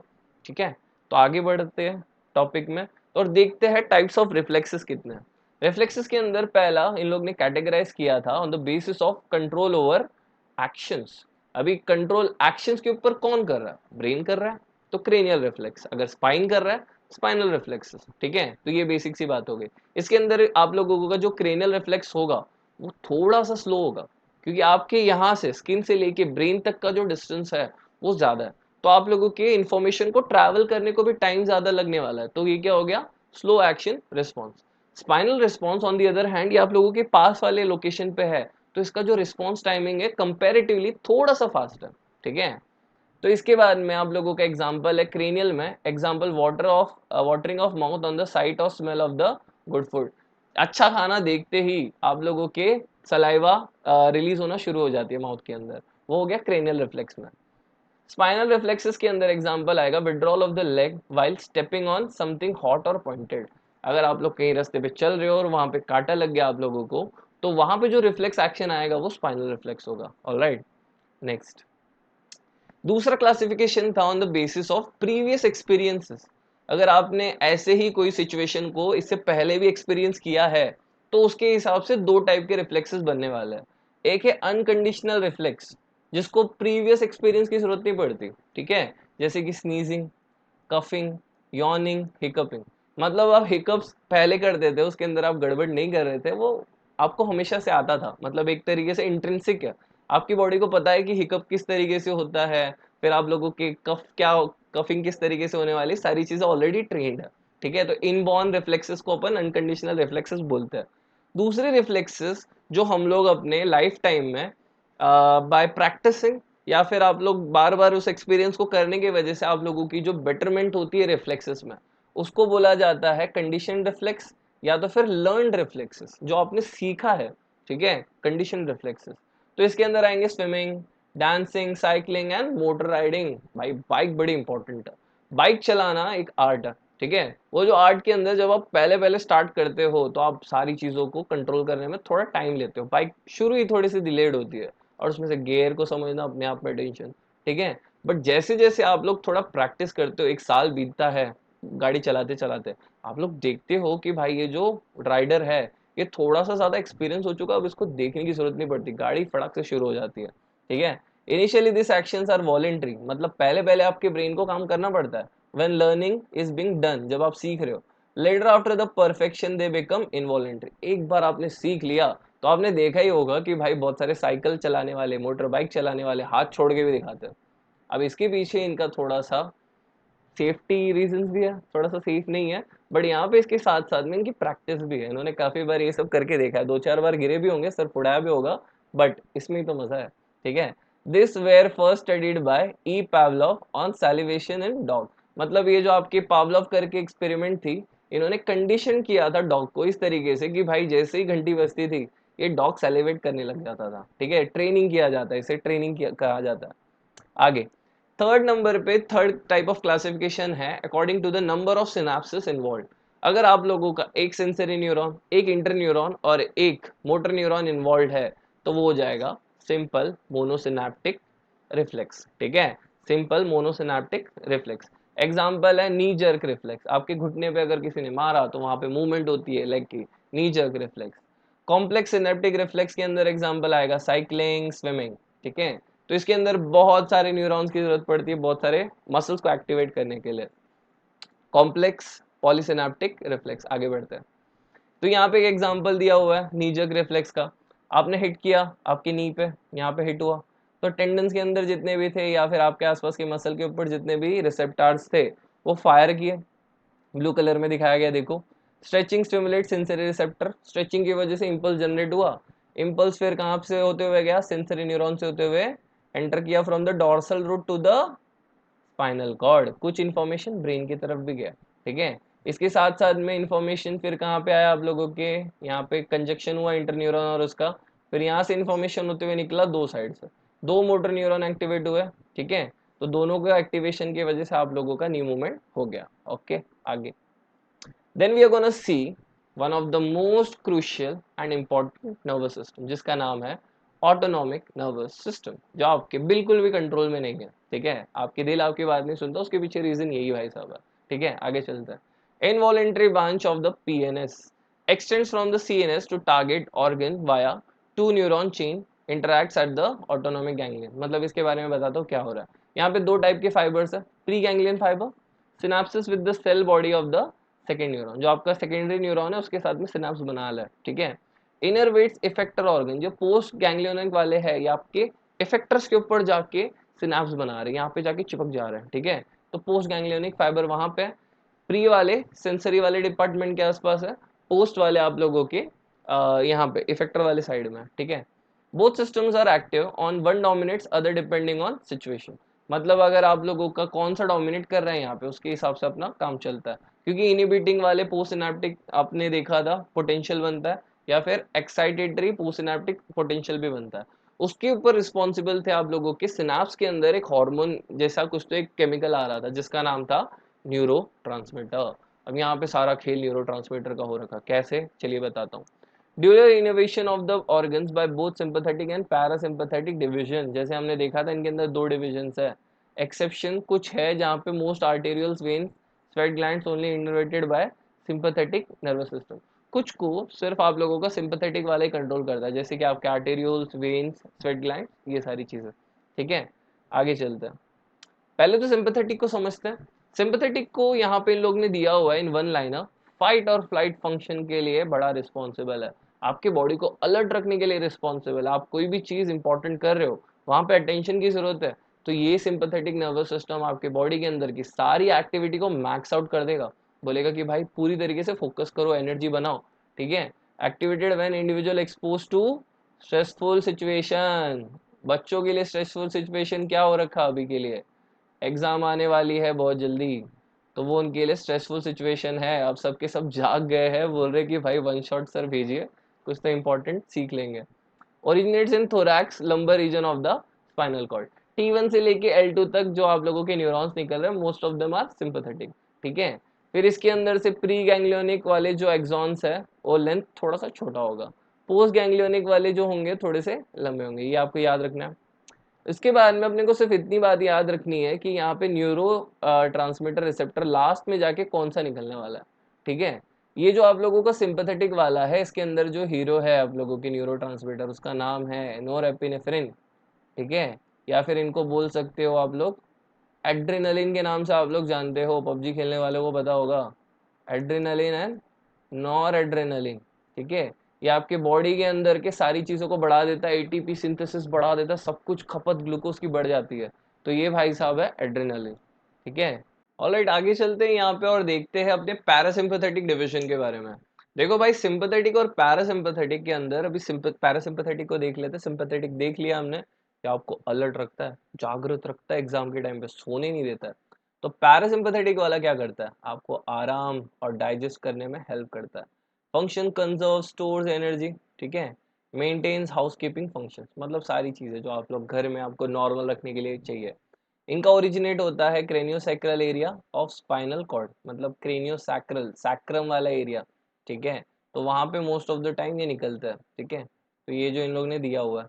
Then we have pre ganglionic, जो लेंथ होने वाला है एक्सॉन का वो लॉन्ग होने वाला है, और पोस्ट गैंग्लियनिक का लेंथ होने वाला है शॉर्ट। अब यहाँ पे जो इंपॉर्टेंट न्यूरो ट्रांसमीटर है जिसके बारे में अपने को याद रखना है वो एसिटल कोलिन है। कौन है, एसिटल कोलिन। एसिटल कोलिन यहाँ पे रिलीज होता है और सारी चीजों को इनहिबिट कर देता है, बोलता है भाई शांत हो जाओ, तो आगे दूसरा वाला क्या करता है, एक्साइट करता है। सिंपैथेटिक वाला excitatory post synaptic potential generate करता है, ईपीएसपी जनरेट करता है, इसके वजह से एक्टिविटी बढ़ जाती है, सारी चीजें अलर्ट हो जाती है। पैरा वाला आईपीएस पे रिलीज करता है, इनिबिटरी पोस्ट सिनेप्टिक पोटेंशियल, सारी चीजों को शांत कर देता है बाय रिलीजिंग एसिटाइल कोलिन। अगर आप लोगों का इम्पल्स ही जनरेट नहीं होगा तो आप लोगों का इन्फॉर्मेशन पहुंचेगा ही कम। अगर इन्फॉर्मेशन कम पहुंचेगा तो आप लोगों का जो मेन ऑर्गन है वो उतना ज्यादा इफेक्ट दिखाएगा नहीं। ऑलराइट, आगे चलता है। तो इसकी वजह से इन लोगों का जो रिश्ता है सिंपैथेटिक पैरासिम्पैथेटिक का, एक दूसरे से काफी उल्टा है, मतलब अपोजिट एक दूसरे से। तो अपोजिट को हम लोग यहाँ पे टेक्निकल नाम देते हैं एंटागोनिस्टिक। क्या है, antagonistic. Sympathetic and parasympathetic are antagonistic action है इन दोनों का एक दूसरे की तरफ। एंटागोनिस्टिक को इजीली याद रखना है तो आप लोग याद रख सकते हो, अपोजिट है, क्या है एक दूसरे से, अपोजिट है, विपरीत है। अगर ये एक्साइट करेगा, पैरासिम्पैथेटिक आपको शांत करेगा। आपको तो याद ही होगा कि भाई दोपहर में आप लोग जब चावल खा के मस्त एकदम दाल चावल खा के बैठे हो, काम पे लगने जा रहे हो आफ्टर द लंच, आपको ऐसी फीलिंग आती है कि भाई कहाँ से ये नींद आ रही है। तो आप लोगों के खाने के बाद में आपकी बॉडी चाहती है कि आप रेस्ट करो, डाइजेस्ट करो। तो उसकी वजह से आपको अचानक से वो गहरी सी नींद आने लगती है, पैरासिम्पैथेटिक के देन है। ठीक है, आगे चलता है। तो यहाँ पे इन लोग ने एक चार्ट दिया हुआ है जिसके अंदर इन्होंने बताया कि पैरासिम्पैथेटिक और सिंपैथेटिक क्या करता है। कुछ को देखते हैं, उससे समझने की कोशिश करते हैं कि क्या होगा। पहले तो दिल की बात कर लेते हैं, दिल के ऊपर बड़ा इंटरेस्ट होता है हमारे स्टूडेंट्स को। तो दिल के ऊपर अगर अपन देखेंगे तो यहाँ पे लिखा हुआ है कि आपका सिंपैथेटिक वाला, जो आपने क्या बोला था, अलर्ट वाला डिवीजन है, आपको जागो ग्राहक जागो टाइप अलर्ट, ये वाला क्या करवाता है, आपको शांत करता है, रेस्ट कराता है, रिलैक्स करवाता है। तो अगर आप लोग देखोगे अलर्ट वाला डिवीजन दिल के साथ क्या कर रहा है, एक्सेलरेट करवा दे रहा है, हार्ट बीट बढ़ा दे रहा है। ठीक है, दूसरी वाली पार्टी हार्ट बीट को स्लो कर देती है, पैरासिम्पैथेटिक वाली। ठीक है, अगर अपन यहाँ पे देखिए ब्लड वेसल्स के अंदर भी सिमिलर टाइप से होगा, कॉन्स्ट्रिक्शन और डायलेशन होगा। आंखों के ऊपर देख लेता है, आंखें डायलेट हो जाती है जब आपको अलर्ट रहना है। अगर आपको एग्जाम देना है तो आपको पेपर अच्छे से पढ़ना पड़ेगा ना, तो अच्छे से लाइट अंदर जाए, सारी चीजें समझ में आए, तो डायलेट हो जाती है प्यूपिल। जैसे आप सोने जाओगे या फिर आराम करने कुछ इंपॉर्टेंट नहीं कर रहे हो तो आपकी जो प्यूपिल्स है थोड़ी सी कॉन्स्ट्रिक्ट हो जाएगी, छोटी सी हो जाएगी, लाइट कम जाएगा अंदर, आप शांत हो जाओगे। ठीक है, इसी तरीके से सारी चीजें होती है। बट यहाँ पे एक बात याद रखनी है कि आपके जो डाइजेशन या फिर आपके जो रिलीज ऑफ वेस्ट मटेरियल है, ठीक है, तो वो सारी चीजों को पैरासिम्पैथेटिक नर्वस सिस्टम कंट्रोल करने वाला है। आगे चलते हैं, अब देखते हैं कि भाई ये रिसेप्टर्स कौन है, टाइप्स ऑफ रिसेप्टर्स के अंदर, कि जो आप लोगों को इन्फॉर्मेशन पहुंचाते हैं। अभी इन्फॉर्मेशन पहुंचना बड़ा जरूरी है, अगर इन्फॉर्मेशन पहुंचेगा ही नहीं तो आपकी बॉडी रिएक्ट कैसे करेगी। ठीक है, तो हमारे कॉन्शियसनेस के लिए इंफॉर्मेशन पहुंचना जरूरी है। इनपुट वाले डिवाइस है ये रिसेप्टर वाले। मान के चलो एग्जांपल ले लेंगे, आप लोगों का ये जो माइक्रोफोन हमने यहाँ पे यूज किया है, यहाँ पे जो कैमरा यूज किया है, ये सारी चीजें इनपुट डिवाइस की जैसी है। ठीक है, ऐसे ही आपको आपको लगता होगा कि आपके बॉडी में सिर्फ 5 सेंस ऑर्गन्स है, बट नहीं, इसके अलावा दुनिया भर के आपके अंदर रिसेप्टर्स है जिसके बारे में आज आपको बताता हूँ। चलिए स्टार्ट करते हैं एक्सटेरो रिसेप्टर्स के साथ। इन लोग ने यहाँ पे जस्टिफाई भी किया है कि ये जो आप लोगों का एक्सटेरो रिसेप्टर है, ये रिसीव करता है एक्सटर्नल स्टिमुलस, आपके दुनिया में जो भी हो रहा है, सराउंडिंग में जो भी हो रही है, वहां से जो भी इम्पल्सेस आ रहे हैं, स्टिमुलस आ रहे हैं, उसको एक्सटेरो रिसेप्टर कंट्रोल करने वाला है, कैरी करने वाला है। इसमें सबसे पहला वाला है फोनो। फोनो मतलब ऑडियो, ऑडियो साउंड। ठीक है, साउंड का काम कहाँ पे है आप लोगों के, कान में, कहाँ पे, ईयर में। इनर ईयर लिखा हुआ है, ऑर्गन ऑफ कॉटाई, इसके ऊपर अपन बात करेंगे, हाईलाइट करेंगे इसको डिटेल में। ठीक है, साउंड रिसेप्शन में हेल्प करता है, सुनने में हेल्प करता है फोनो रिसेप्टर। आज से आपको कोई बोले कान के अंदर क्या है, फोनो रिसेप्टर है भाई साहब। ठीक है, जो आप लोग ये देख रहे हो ये एक्सटर्नल है, इसका कुछ खास काम है नहीं, बट है। ठीक है, नेक्स्ट चलते हैं स्टैटो रिसेप्टर। स्टैटो रिसेप्टर आप लोगों के इनर ईयर में है, ये आपके बॉडी को बैलेंस मेंटेन करने में, अगर आपको कोई गोल गोल घुमा देता है, तो आपको अगर चक्कर सी आती है, तो उसके पीछे स्टैटो रिसेप्टर है। स्टैटो रिसेप्टर आप लोगों के वेस्टिब्यूल के अंदर मिलने वाला है, जिसके ऊपर अपन बात करने वाला है। Alright, then we have photo receptor, दृष्टि के लिए, फोटो मतलब लाइट, आप लोगों के रेटिना ऑफ आइज में मिलने वाला है, आप लोगों के देखने में, विजन में हेल्प करने वाला है। थर्मो रिसेप्टर्स, थर्मो रिसेप्टर आपकी स्किन में मिलने वाला है। देखो भाई कभी कभी ट्रैवल करते समय मुंबई लोकल में भयंकर गर्दी होती है, इस भयंकर जो गर्मी को झेलता है, ये जो स्किन को पता चलती है भाई बहुत गर्म हो रही है, तो कैसे, this is sensory stimulus from the heat. Heat वाले को बोला जाएगा कैलोरी रिसेप्टर। एंड कोल्ड को बोला जाएगा ट्रिजिडो रिसेप्टर, ठीक है। दो टाइप के रिसेप्टर है, हीट वाले कैलोरी रिसेप्टर, ठीक है, दूसरे वाले का नाम है ट्रिजिडोसेप्टर्स, ठीक है। अब मैकेनोसेप्टर्स, अब मान के चलो इस भीड़ के अंदर आपको बहुत बुरी तरीके से ठूस दिया गया, ठीक है, आप वहीं पे एकदम जाम हो चुके, आपको प्रेशर पड़ा जा रहा है और यहाँ पे मुंबई लोकल का स्पेशल डायलॉग मारा जा रहा है, बहुत जगह अंदर चलो, ठीक है। तो प्रेशर इतनी ज्यादा बढ़ चुकी कि आप क्रश वाली फीलिंग आ रही है आपको। अब ये क्रश वाली फीलिंग आपका कौन सा सेंसरी ऑर्गन बता रहा है, बता दो। ऑब्वियसली यहाँ पे स्किन की बात हो रही है, ठीक है। स्किन वाले सेक्शन में जो touch, pain, pressure, deep pressure, बहुत ज्यादा प्रेशर है, तो मैकेनो रिसेप्टर्स वहां पे स्किन में मिलने वाले हैं आप लोगों के, ठीक है। Then we have chemo receptors, chemicals के साथ डील होगा, कीमो रिसेप्टर वर्ड आएगा। अब देखो भाई, केमिकल दो जगह पे काम आ रहा है आपके, एक तो जीभ में और एक तो नाक में। जो स्मेल है वो भी एक एरोमेटिक कंपाउंड है जो आपके नाक में जाके इम्पल्स जनरेट करवा रहा है। एंड दूसरा ऑल्फैक्टरी वाला नाक हो गया, गस्टेटरी वाला आपकी जीभ में पैपिले होते हैं, ठीक है, गस्टेटरी रिसेप्टर्स होते हैं, जहां पे आप लोगों को टेस्ट समझ में आता है कि भाई मीठा है, खट्टा है, क्या है, नमकीन है, वो सारी चीज समझ में आती है। Alright, sensitive to about 1000 different smell, आपका जो नाक है उसके बारे में इन लोग ने आइडिया दिया हुआ है। और हमारा जो जीभ होता है वो चार टेस्ट को समझ सकता है, सॉल्ट, सा, बिटर एंड उमामी, एक चौथा वाला भी है। आगे चलते हैं। देन इसके बाद में हमारे बॉडी के अंदर भी बहुत सारी चीजें चल रही है, उसका भी ख्याल रखना जरूरी है। ऐसा नहीं कि सिर्फ बाहर वाले को ध्यान दो, अंदर को भूल ही जाओ। अंदर की तरफ जो हो रहा है उसके अंदर सबसे पहले वाला है entero receptor from the internal body organs. क्या करता है, सेंस करता है stimulus coming from internal organ like hunger, भूख लगी, भूख लगी। कहाँ से पता चलती है, एंटेरो रिसेप्टर से। थर्स्ट, प्यास, एंटेरो रिसेप्टर। पेन, अंदर किसी चीज में पेन हो रहा है, स्टमक पेन, ठीक है, स्टमक एक, हम लोग जो बोला करते थे स्कूल के समय भागते समय वो। ऑस्मोटिक चेंजेस, आपके बॉडी के अंदर नमक ज्यादा हो चुका है या फिर पानी, उस सब चीज के बैलेंस को। Then we have proprioceptor. Proprioceptors आप लोगों के जॉइंट्स में, मसल्स में, टेंडन्स में मिलने वाले, और करते क्या है वो बताता हूँ। ये डिटेक्ट करेंगे changes in movement of joint. अगर आप एक हद से ज्यादा जॉइंट्स को घुमा रहे हो तो वहां पे ये बताएंगे कि भाई ये गड़बड़ हो रहा है। टेंडन्स एंड मसल्स, ठीक है, पेन बताएंगे, टेंशन बताएंगे, बहुत ज्यादा एक्सटेंड कर दिया आपने, एक्सटेंड हो चुका है। Sensitive to vibration, tactile movement में भी हेल्प करेंगे। बैरो रिसेप्टर्स वाले जो है, बैरो मतलब प्रेशर। अब प्रेशर क्या है, किसके अंदर अपन अकाउंट करने वाले हैं, अंदर किस चीज का प्रेशर है सर, प्रेशर अंदर की तरफ आप लोगों के ब्लड वेसल्स के अंदर है, इसीलिए एट्रिया, वीना कावा, एरोटिक आर्क, कैरोटिड साइनस, ये सब जगह पे आप लोगों का ब्लड ब्लड प्रेशर मॉनिटर करने के लिए हेल्प करने वाला है बैरो रिसेप्टर, ठीक है। इसी की वजह से आपकी बॉडी वैसोडाइलेट कर सकती है, कॉन्स्ट्रिक्ट कर सकती है, ब्लड प्रेशर रेगुलेट करने के लिए, ओके। आगे, then we are gonna see the special sense organs. उनके अंदर दो है, एक तो आपकी आंखें, दूसरा आपका कान। यही आप लोगों के सिलेबस के अंदर है, तो इतने ही कवर करेंगे, ओके।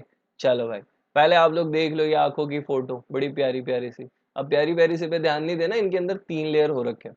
तो हम लोग अभी आइस के बारे में देखते हैं। आइस यहाँ पे 3 लेयर्स में डिवाइडेड है मेनली, एंड 2 सेक्शंस में डिवाइडेड है। चलिए आगे चल के इसके बारे में डिटेल देख लेते हैं।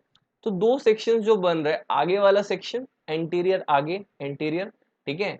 एंटीरियर चेम्बर के अंदर आप लोगों के जो कंजक्टिवाइट, ये जो आने वाला है, ठीक है, ऊपर लेयर आने वाला है, वो हो गया। Then we have cornea, then we have iris, and यहाँ पे जो प्रोसेसेस निकल के आ रहे हैं लेंसेज के, वो हो गए, ठीक है। तो ये एंटीरियर सेक्शन बना रहा है। यहाँ पे एक जो लिक्विड भरा हुआ है उसका नाम दिया हुआ है एक्वियस ह्यूमर। एंड पीछे का जो सेक्शन है, लेंस जो डिवाइड कर रहा है इनको, इनके बाद में यहाँ पे अपने को देखने मिलने वाला है विट्रस चेम्बर, और इसके अंदर भरा हुआ है विट्रस ह्यूमर, जो जेली के जैसा होता है बेसिकली, ठीक है। तो वो वाला सेक्शन है। एंड इसका फंक्शन है कि आपके आंखों के शेप और साइज को मेंटेन करने में विट्रस ह्यूमर काफी इंपॉर्टेंट होता है। तो प्रेशर कांस्टेंट बना रहेगा तो आपकी आंखों की साइज बरोबर रहेगी। और लेंस के ऊपर भी बात कर लेते हैं। लेंस जो आपका सेक्शन है, लेंस आप लोगों के आंखों के अंदर अडेप्टेशन में हेल्प करता है। अगर कोई चीज दूर है तो ये थोड़ा सा डायलेट करेगा, पास है तो थोड़ा सा श्रिंक करेगा। तो श्रिंक और डायलेट करने में हेल्प करेंगे कुछ सीलियरी मसल्स करके होता है, जिनके बारे में आपको मैं थोड़ी देर में बताता हूँ। चलिए एक एक करके लेयर्स को समझ के लेते हैं। इनके अंदर 3 लेयर्स है जो मेजर है। बाहर वाले ब्लू कलर में दिया हुआ है फाइब्रस लेयर। अंदर जो ब्लड वेसल से एकदम अच्छे से भरे हुए हैं उसका नाम है वेस्कुलर लेयर। अंदर वाला जो इंपॉर्टेंट काम कर रहा है उसका नाम है न्यूरल लेयर। ऑलराइट, इनके अंदर 3 सेक्शंस है, उनको अपन एक एक करके देखते हैं। चलो, पहला वाला है फाइब्रस लेयर। फाइब्रस लेयर के अंदर अपने को मिलने वाला है स्क्लेरा। जो आपको सफेद कलर का पार्ट दिखता है अपनी आंखों के अंदर वो है स्क्लेरा। ठीक है, composed of collagen elastic fibre. किससे बना है? कोलाजन वोलाजन से बना है, इलास्टिक फाइबर से बना है। एक जगह है जहां पे आप लोगों के मसल्स, ऑक्यूलोमोटर जो अपन ने मसल्स देखे थे, वो आके यहाँ पे अटैच हो जाता है। ठीक है, ये कंटिन्यूअस है आप लोगों के ड्यूरामेटर के साथ डायरेक्टली अटैच है। इनके बीच में फिर यहाँ पे अगर अपन देखेंगे तो जहाँ पे आपका कॉर्निया और स्क्लेरा अलग हो रहा है उस सेक्शन को अपन बोलते हैं कॉर्नियल लिम्बस। कॉर्नियल लिम्बस, ठीक है, तो ये वाला पार्ट भी हो गया। Then we have cornea. Cornea आप लोगों का ट्रांसपेरेंट अवैस्कुलर पोर्शन है। अवैस्कुलर मतलब no blood supply, no blood supply. तो अभी आपका क्वेश्चन आएगा कि भाई कॉर्निया को अपन ब्लड सप्लाई नहीं करेंगे तो ये मर तो नहीं जाएगा? नहीं मरेगा भाई, क्योंकि आपके ये जो एक्वियस ह्यूमर है इसके अंदर बहुत सारे जो आप लोगों को ऑक्सीजन और बाकी सारी चीजें लगने वाली है सेल्स को जिंदा रहने के लिए, वो वहां से मिल जाएगी। ठीक है, इसके बाद में makes up major refractive surface of the eye. मतलब यहीं पे से पास होकर आपकी जो इंफॉर्मेशन है अंदर जाने वाली है। लेयर्स एंटीरियर पोस्टीरियर दो सेक्शन है इसके अंदर। चलिए फिर अभी आगे चलते हैं। इसके बाद में वैस्कुलर लेयर के अंदर देखते हैं, इसको नाम दिया गया है ऑल्सो नोन एज उविया। ठीक है, इनके अंदर सबसे पहले वाला जो है अपना choroid, iris and ciliary body. तीन सेक्शंस है वैस्कुलर लेयर में, choroid, iris and ciliary body. ठीक है, पिगमेंटेड मिडल लेयर, इसका अपन लोग नाम देंगे कोरॉइड। पहले वाला कोरॉइड प्रॉपर बोला जाता है, यहाँ पे इन लोग ने कोरॉइड दिया हुआ है। कोरॉइड के अंदर ये बहुत ही ज्यादा वैस्कुलर, इनके अंदर ब्लड सप्लाई भरा हुआ है। Contains melanocyte to absorb light. Pigments है इनके अंदर जो लाइट को एब्जॉर्ब कर लेता है, रिफ्लेक्शन नहीं होता अंदर बहुत सारा। ठीक है, आगे देन वी हैव आइरिस।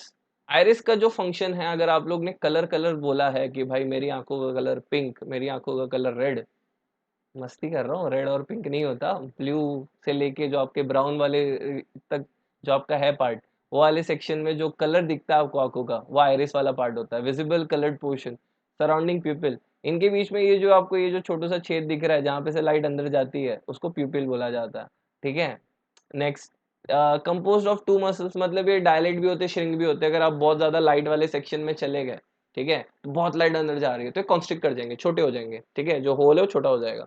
अगर आप लोग बहुत अंधेरे में चले गए तो आपकी आंखें डायलेट हो जाएंगी। आप ये बिल्लियों और कुत्तों के साथ देख सकते हो, ये डायलेट कॉन्ट्रैक्ट होते रहता है। अगर ये प्रे करने वाले, अगर किसी को अटैक करने वाले हैं, इनकी आंखें डायलेट हो जाती है अलर्ट मोड में ना।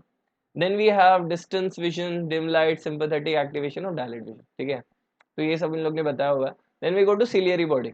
सिलियरी बॉडी काफी इंटरेस्टिंग और काफी इंपॉर्टेंट काम है जिसके ऊपर बात होनी चाहिए। सिलियरी मसल्स है जो smooth muscle that control shape of lens. Lens का जो शेप बदल रहा है, ठीक है, एंड चेंज होते रह रहा है, उसके अंदर कौन हेल्प कर रहा है? Ciliary muscle. सिलियरी प्रोसेस से सीक्रेट करते हैं आपके एक्वियस ह्यूमर जो वहां पे सारे न्यूट्रिशन को पहुंचा रहा है। कौन? Ciliary process. एंड यहाँ पे फिर सिलियरी जोनियल और सस्पेंडरी लिगामेंट करके जो दिया हुआ है, ये आपके लेंसेस को अपने जगह पे होल्ड करके रखते हैं। ठीक है, तो ये वाला काम भी हो गया। होपफुली समझ रहे हो अभी। चलिए आगे बढ़ते हैं इधर। Then we have retina, the functional unit. ठीक है, आपकी आंखों का यहाँ पे काम हो रहा है एक्चुअल में। काम एक्चुअल में रेटिना नहीं कर रहा। रेटिना के अंदर बहुत सारे फोटो रिसेप्टर्स हैं। फोटो रिसेप्टर हमने बोला था लाइट सेंसिटिव रिसेप्टर, जो लाइट के चेंज को भाप सकते हैं और उसके हिसाब से आपको एक विजन दे सकते हैं। ठीक है, तो इनके अंदर तीन टाइप के सेल्स आपको याद रखना है। फोटो रिसेप्टर, फोटो रिसेप्टर के अंदर दो आ जाएंगे, cones and rods. Cones and rods. अच्छा, तो हम लोग रेटिना के बारे में बात कर रहे थे। यहाँ पे हमने बात किया कि एक्सटेंड्स एंटीरियरली, अंदर के साइड है आंखों के। ठीक है, इनके अंदर तीन टाइप के न्यूरॉन्स मिलने वाले जिनके ऊपर बात करते हैं अपन। फोटो रिसेप्टर के अंदर कोन्स एंड रॉड्स मिलने वाले हैं। रॉड्स आपके ब्लैक एंड व्हाइट विजन, मतलब जो अंधेरे में जो विजन मिलने वाला है। एंड आप लोगों का कोन्स है जो कलर विजन में हेल्प करता है। तो हम लोग बात कर रहे थे नाइट विजन वाले जो फोटो रिसेप्टर्स है उनको बोला जाता है रॉड। क्या बोला जाता है?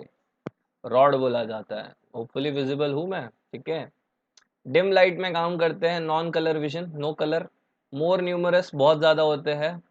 Sensitive to light than cones, बहुत ज्यादा सेंसिटिव होता है लाइट को, इसलिए अंधेरे में भी चल जाता है। ठीक है, नॉट प्रेजेंट ऑन फोविया, एक जगह है जहाँ पे नहीं मिलने वाले हैं। Do not creates sharp clear image, low acuity. ठीक है, मतलब इनकी एक्यूरेसी थोड़ी सी कम है। डे विजन वाले जो है ये कोन्स है, इनको ब्राइट लाइट जरूरी होती है, बहुत इंटेंस लाइट होना चाहिए, अच्छा लाइट होगा तभी कलर दिखता है। ठीक है, कलर विजन के लिए रिस्पॉन्सिबल है ये। प्रेजेंट ऑन द फोविया, मतलब आपका एक सेक्शन है आपके रेटिना के अंदर जहाँ पे ये मिलते हैं, जिसका नाम फोविया है। हाई रेजोल्यूशन और हाई एक्यूटी वाले ये वाले लोग हैं। फिर इसके बाद में एक बाइपोलर सेल है, जिनको मैं मान के चलता हूँ कि एक्सटेंशन केबल है बेसिकली, ठीक है।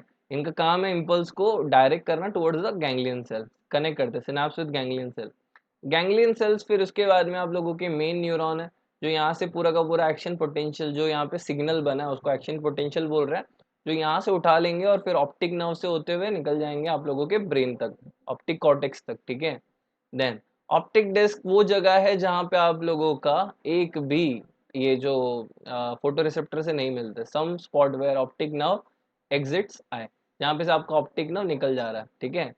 एके ब्लाइंड स्पॉट, मतलब यहाँ पे आपको कुछ चीजें नहीं दिखती, not noticeable since each blind spot is compensated by other है।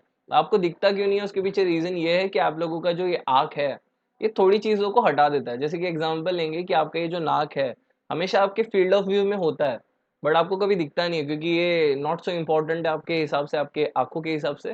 तो ये बेसिकली इसको ऑटोमेटिकली अवॉइड कर रहे हैं, इग्नोर कर रहे हैं, दिखाते ही नहीं है ये, ठीक है। आगे चलते हैं। देन वी हैव मैक्यूलर ल्यूटिए, ठीक है। मैक्यूलर ल्यूटिए एक जगह है, area of the greatest visual acuity, जहाँ पे सबसे हाई रेजोल्यूशन मिलने वाला है।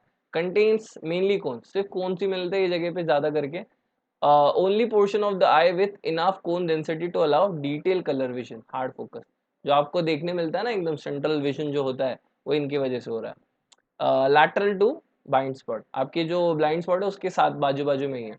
फोविया सेंट्रालिस एक जगह है जो मैक्यूलर ल्यूटे का सेंटर होता है, ठीक है, centre of macular lutea, fovea centralis. Contains only cones, region of greatest visual acuity in the macula. अब ये मैक्यूले के अंदर भी सबसे ज्यादा आपको बेस्ट विजन कहाँ देखने मिलेगा, तो फोविया सेंट्रालिस, याद रखना बच्चों। Then we have optic nerve, composed of retinal ganglion cells, axon exits retina via optic disc, यहाँ से निकल के बाहर सीधा आपके ब्रेन तक, ठीक है। नेक्स्ट नेक्स्ट इसके बाद में आप लोगों का जो ये फोटो रिसेप्टर्स है, ये कैसे यहाँ पे अरेंज्ड है वो देखना है अपने को। टेक्निकली हमारे जो फोटो रिसेप्टर्स होते हैं और बाकी सारे न्यूरॉन्स का अरेंजमेंट है वो इन्वर्टेड है। अब ब्लाइंड स्पॉट बनने के पीछे यही एक बहुत बड़ा रीजन है। फोटो रिसेप्टर पीछे के साइड है रेटिना के अंदर, जैसे आप देख पा रहे हो यहाँ पे, ठीक है। यहाँ पे रॉड्स जो हो रखे हैं, ये इस कुछ ये वाले आपका रॉड है, ये भी रॉड है, उसमें से फिर बाकी जो कुछ है यहाँ पे कलर्ड में दिख रहा है, ब्लू कोन दिख रहा है, यहाँ पे एक ग्रीन कोन दिख रहा है, ठीक है, एंड यहाँ पे एक रेड कोन मिल रहा है। तो टोटल अपने पास कोन्स तीन ही कलर के होते हैं, रेड ग्रीन ब्लू। इन तीन कलर के अंदर से आपका जो कौन सा एक्टिवेशन हो रहा है लाइट की वजह से, कौन से एक्टिवेशन हो रहा है, तो मिक्स करके आपके लाइट कलर बनाता है, ठीक है, आपकी आंखें कलर बना लेती है। तो अभी कलर बनाने के लिए ये हिसाब है कि अगर रेड ग्रीन ब्लू तीनों एक साथ अगर फायर होते हैं तो आपकी आंखें देखती है सफेद कलर, ठीक है। तो ये हो गया इसके पीछे रीजन। अब आगे यहाँ पे से न्यूरॉन यहाँ पे लाइट गिरता है, ठीक है। इसके बाद में मैकेनिज्म ऑफ हियरिंग में देखेंगे कि पूरा का पूरा चीज क्या होता है, बट इम्पल्स यहाँ से होते हुए जाता है बाइपोलर के पास, बाइपोलर से देन होता है गैंग्लियन के अंदर ट्रांसफर, गैंग्लियन फिर चला जाएगा आप लोगों के ब्रेन के अंदर। तो ये रखा है इसका पाथवे। अब इसकी मैकेनिज्म को तो देखने वाले तो देख लेते हैं, एनसीईआरटी में से उठाया हमने ये वाला। तो the light rays in visible wavelength focused on retina through the cornea and lens generate potential impulse in the rod cones. As mentioned earlier, the photosensitive compounds photopigments in human eyes composed of, हमारी आंखों के अंदर ये जो pigments होते हैं, photosynthetic compounds होते हैं, वो किससे बने हुए हैं, ऑप्सिन जो प्रोटीन वाला पार्ट है, और रेटिनल जो विटामिन ए का प्रीकर्सर है, मतलब एक तरीके से उससे ही बनता है। ऑलराइट, तो इसीलिए आपको मम्मी बोलती है कि कैरेट और बाकी सारे जो विटामिन ए रिच फ्रूट्स है वो खाओ। Light induce dissociation from the retinal resulting in the change in the structure of option. देखो भाई, लाइट गिरते ही ये जो रेटिनल है और ऑप्शन है, ये एक दूसरे से थोड़े से अलग हो जाते हैं। इसकी वजह से मेम्ब्रेन पोटेंशियल बदल जाती है और सोडियम अंदर घुसने लगता है। सोडियम के अंदर आने को ही हम लोग धीरे धीरे बढ़ा जाएगा आप लोगों का, डीपोलराइज होने लगेगा। और डीपोलराइज होते ही क्या जनरेट होगा बच्चों, एक्शन पोटेंशियल जनरेट होगा। एक्शन पोटेंशियल फिर आप लोगों का कैरी होगा फ्रॉम आप लोगों के बाइपोलर सेल्स, बाइपोलर से फिर गैंग्लियन सेल्स से होते हुए निकल जाएगा ऑप्टिक नर्व्स में। ऑप्टिक नर्व से कहाँ पे जाएगा, विजुअल कॉर्टेक्स में, और वहां पे उसका प्रोसेसिंग करके आप लोगों की इमेज फॉर्मेशन होती है, ठीक है। आगे चलते हैं। इसके बाद में अपने को दूसरा जो सेंस ऑर्गन देखना है वो है आपकी कान, जिसका हम लोग बोलते हैं ईयर। ईयर के अंदर बच्चों तीन सेक्शंस होते हैं, जैसे कि ये फोटो आप लोगों को बता रहा है। एक तो पहले जो आउटर मोस्ट सेक्शन है जिसको हम लोग बोलते हैं ईयर पिना या तो फिर ऑरिकल, ठीक है। ऑरिकल के बाद में जो मिडल में सेक्शन है जहाँ पे से ये जो पार्ट है जहाँ पे से चीजें अंदर जा रही हैं, इसको अपन लोग एक्सटर्नल ईयर या फिर ऑडिटरी कैनाल भी बोल सकते हैं, ठीक है। इसकी एक अच्छी पीडीएफ फोटो को यहाँ पे देख लेते हैं। तो आप लोगों का जो सिग्नल है, मान लीजिए ऑडियो आ रहा है, ऑडियो यहाँ पे से एंटर करते करते फिर इसको कॉन्सेंट्रेट करता है ईयर कैनल के अंदर, जिसको यहाँ पे एंटर करके जाएगा।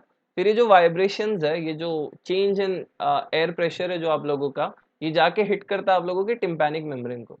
टिम्पैनिक मेम्ब्रेन के अंदर क्या होता है कि वाइब्रेट होने लगता है टिम्पैनिक मेम्ब्रेन, जिसको अपन लोग कान के पर्दे भी बोलते हैं, ठीक है, ईयर ड्रम। तो इसके वजह से अंदर छोटी छोटी हड्डियां होती है, मालस इनकस टेपिस करके, जो मिडल ईयर बना रही है, वो वाइब्रेट होने लगती है। वो वाइब्रेशन को फिर और एकदम चैनल करती है, मतलब कॉन्सेंट्रेट करती है, और डाल दिया जाता है उसको from the round window. Next अपन लोग ईयर्स के बारे में बात करते हैं। ये डिटेल डायग्राम आपको दिया हुआ है जिसके अंदर आपने को पता चल रहा है कि कान 3 सेक्शंस में है, बाहर वाला outer, then middle and inner. तो अभी इनको अपन लोग डिटेल में अंदर चलते हैं। बाहर वाला तो अपने को पता है कि ये पिना आप लोगों के साउंड वेव्स को कॉन्सेंट्रेट करके अंदर की तरफ ढकेलने लग जाता है, जिसकी वजह से ईयर कैनल से होते हुए पहुंच जाते हैं टिम्पैनिक मेम्ब्रेन, इसको ईयर ड्रम भी बोलते हैं, ठीक है। तो यहाँ पे इन लोग ने कुछ चीजें लिखी, उसके ऊपर अपन कवर करते हैं और आगे चलेंगे। ये जो आपका पिना है, it is composed of elastic cartilage covered with thick membrane. किससे बना हुआ है? इलास्टिक कार्टिलेज से बना हुआ है। फंक्शन क्या है इसका? ये कैप्चर करता है साउंड वेव को एंड गाइड करता है इनको ऑडिटरी कैनाल के अंदर। अभी जो आपका ऑडिटरी कैनाल है, जिसको अपन ने अभी बोला था एक्सटर्नल ऑडिटरी मीटर्स जो कैनाल था, इसको ऑडिटरी कैनाल भी बोल दिया। कंटेन्स सेरेमिनस ग्लैंड, या आपके जो कान के अंदर जो वैक्सी वाला सेक्शन निकलता है कभी कभी, इसका हम लोग नाम देते हैं सेरेमिन, ठीक है, ear wax. With small hair traps foreign objects, मतलब कोई भी बाहर की अनचाही चीजें अंदर नहीं जानी चाहिए, उसके लिए ये सब इन लोग ने लगा रखा है। देन इसका फंक्शन क्या है? Guides the wave to the tympanic membrane. Tympanic membrane actual जगह है जहाँ पे काम हो रही है, AKA ear drum. Thin connective tissue membrane covered by skin externally and mucous membrane internally. ये सेपरेट करता है आप लोगों के एक्सटर्नल ईयर को मिडल ईयर से, ठीक है। एक्सटर्नल और मिडल ईयर को डिवाइड करने वाला tympanic membrane vibrates when it hits by sound waves. फिर उसके बाद में ये जो वाइब्रेशन है किसको पास कर देगा? ऑसिकल्स को। वाइब्रेशन पास ऑन हो गया टिम्पैनिक से ऑसिकल्स की तरफ। फिर इसके बाद में मिडल ईयर वाले पार्ट में अंदर आ जाओ। फिर मिडल ईयर में आपको देखने मिल रहा है कि ईयर ड्रम से फिर वाइब्रेशन जाएगा, ये छोटी छोटी जो हड्डियां दिख रही है अपने को, मैलस, टेपस और इनकस, ये तीनों के बारे में अपन लोग अभी डिटेल देखेंगे। और ये पूरा वाइब्रेशन पहुंचा देते ओवल विंडो के अंदर, ये वाइब्रेशन और आगे जाएगी। चलो, तो यहाँ पे ऑडिटरी ऑसिकल्स बोला जाता है इन छोटी छोटी हड्डियों को, ठीक है। 3 है टोटल। इनमें से जो पहला वाला है इसका नाम मैलेस है, जिसको हम लोग हैमर भी बोलते हैं, ठीक है। ये वाइब्रेशन पहुंचा देगा इनकस को, इनकस वाइब्रेट होने लगेगा, एंड फिर वाइब्रेशन फिर आगे जाते हुए पहुंचेगी स्टेपिस के अंदर, जिसको स्टरअप भी बोला जाता है। तो ये फिर इंफॉर्मेशन डायरेक्टली पहुंचा देगा यहाँ पे ओवल विंडो के अंदर, जो वाइब्रेट करने लग जाएगा। इसके वाइब्रेशन के वजह से अपने को आगे जाके इनर ईयर के अंदर बहुत सारे रिपल्स देखने मिलेंगे, बहुत सारे ऐसे बहुत सारे वेव्स उठने लगेंगे। कहाँ पे? चलिए समझते हैं। तो ये यहाँ पे जो वाइब्रेशन बन रहा था, जिसकी वजह से पूरा का पूरा जो पार्ट है वो वाइब्रेट होने लग गया। अब इस वाइब्रेशन का फ्लो कुछ इस तरीके से होता है और रिटर्न यहाँ से होते हुए निकल के बाहर आ जाता है, जो हमने एक दूसरा विंडो देखा था जिसका नाम इन लोग ने दिया था राउंड विंडो, ठीक है। ये बैलेंस करने में हेल्प करता है। तो यहाँ पे से ऊपर से लेके नीचे तक आ गया, और आपको ये जो शेल वाला पार्ट दिख रहा है, स्नेल का शेल लग रहा है ऊपर से, ठीक है, इसको बोनी लैब्रिंथ बोला जाता है, और ये भरा हुआ है विथ पेरिलिन। और इस बोनी लैब्रिंथ के अंदर 2 सेक्शंस है, ठीक है, 2 सेक्शंस है इसके अंदर। एक बोनी लैब्रिंथ है जो आप लोगों का सेक्शन बना रहा है, ये फ्लूइड फिल्ड है पेरिलिम से, एंड 3 सेमी सर्कुलर कैनल्स में जाके डिवाइड होने वाला है ये आगे जाके। इसको अपन लोग कॉक्लिया बोलते हैं, spiral bony chamber coils around central axis. ये जो आपका स्नेल शेप था वो कॉक्लिया हो गया। Then 2 receptors are present. एक इनर ईयर है जो mechanoreceptor obviously, protruding cilia arranged in the single row embedded in basilar membrane. दूसरा वाला भी मैकेनो रिसेप्टर है obviously, but protruding cilia arranged in parallel rows, more numerous body embedded into the basilar membrane. मतलब दोनों के दोनों hair cells हैं जो आप लोगों के एक्चुअल रिसेप्टर्स है, फोनो रिसेप्टर्स जो ऑडियो को उठाने वाले हैं। All hair cells cilia attach to the tectorial membrane. एक जेली जैसा एक मेम्ब्रेन होता है इनके ऊपर, ठीक है, यहाँ पे नहीं, यहाँ पे दिया हुआ है। तो ये जो आप लोगों का मेम्ब्रेन लाइक स्ट्रक्चर है, ये जेली जैसा, ये मूव करेगा, उसकी वजह से डेवलप होता है आप लोगों का साउंड वेव। चलो अभी अपन देखते हैं क्या करके। देन वी हैव बैसिलर मेम्ब्रेन, ठीक है, ये narrow thick Oval window shape base है, ठीक है, थिक नियर कॉक्लिया। फंक्शन क्या है इसका, साउंड रिसेप्शन है। उसके बाद में then we have cochlear nerve, part of cranial nerve 8, carries the information from the basilar membrane to the brain, cell bodies in the spiral ganglia, ये सब अपने को पता है, ठीक है। आगे चलते हैं। तो ये जो आपका कॉक्लिया है, इसको फर्दर इन लोग ने डिवाइड किया इनटू 3 पार्ट। यहाँ पे जो ऊपर वाला सेक्शन है, इसको इन लोग ने नाम दिया था रेजनर्स मेम्ब्रेन, ठीक है, रेजनर्स मेम्ब्रेन। ये जो नीचे वाला पार्ट है, इसको अपन लोग बोलते हैं बेसिलर मेम्ब्रेन, ठीक है, बेसिलर मेम्ब्रेन है ये जो आप लोगों के दो पार्ट्स है, मेम्ब्रेन्स हैं, जो डिवाइड कर देते हैं आप लोगों के कॉक्लिया के अंदर के सेक्शंस को इनटू द 3 पार्ट्स। ये जो ऊपर वाला पार्ट है, सबसे ऊपर का, इसको बोला जाता है scala vestibular. It is connected to the middle ear through oval window. Oval window से इंफॉर्मेशन यहीं पे आती है सबसे पहले, ठीक है। It contains a fluid called पेरिलम।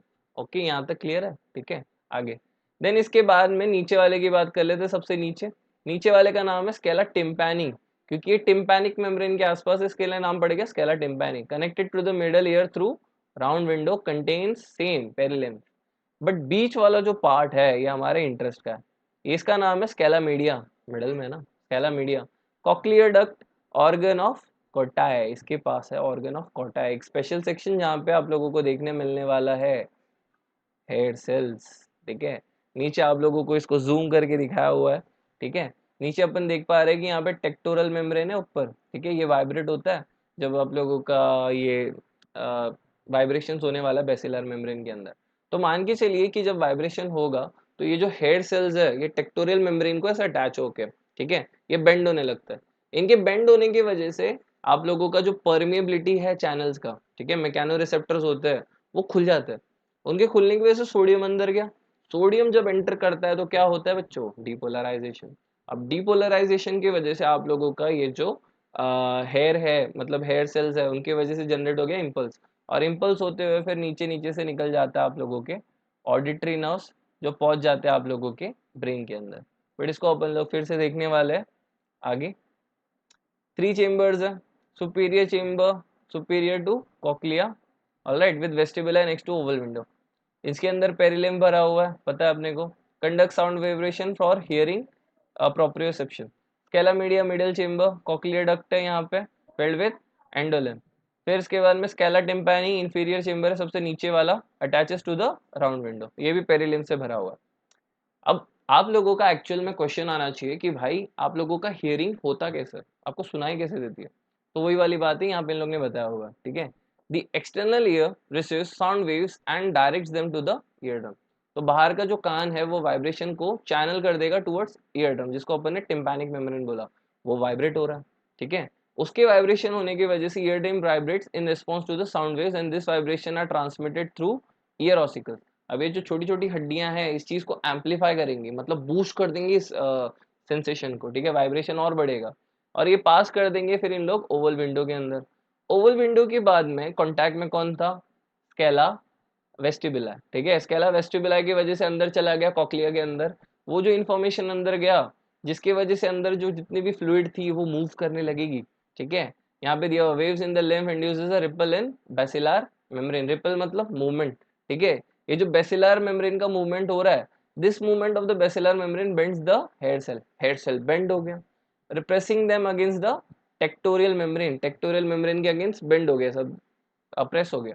As a result nerve impulse are generated in associated afferent neuron. Afferent मतलब सेंसरी, सेंसरी न्यूरॉन ने इसको लिया एंड फिर उसको ट्रांसमिट करके कहाँ तक लेके गया, ऑडिटरी नर्व्स तक। फिर ऑडिटरी नर्व्स ने पहुंचा दिया इन्फॉर्मेशन को auditory cortex of the brains, और जहाँ पे जाके इम्पल्स को प्रोसेस किया गया, एनालाइज किया गया, और आपको एक आवाज सुनाई दी गई, ठीक है। तो ये था इसका पूरा का पूरा चीज। बट यहाँ पे आप लोगों का ईयर का काम खत्म होता नहीं है।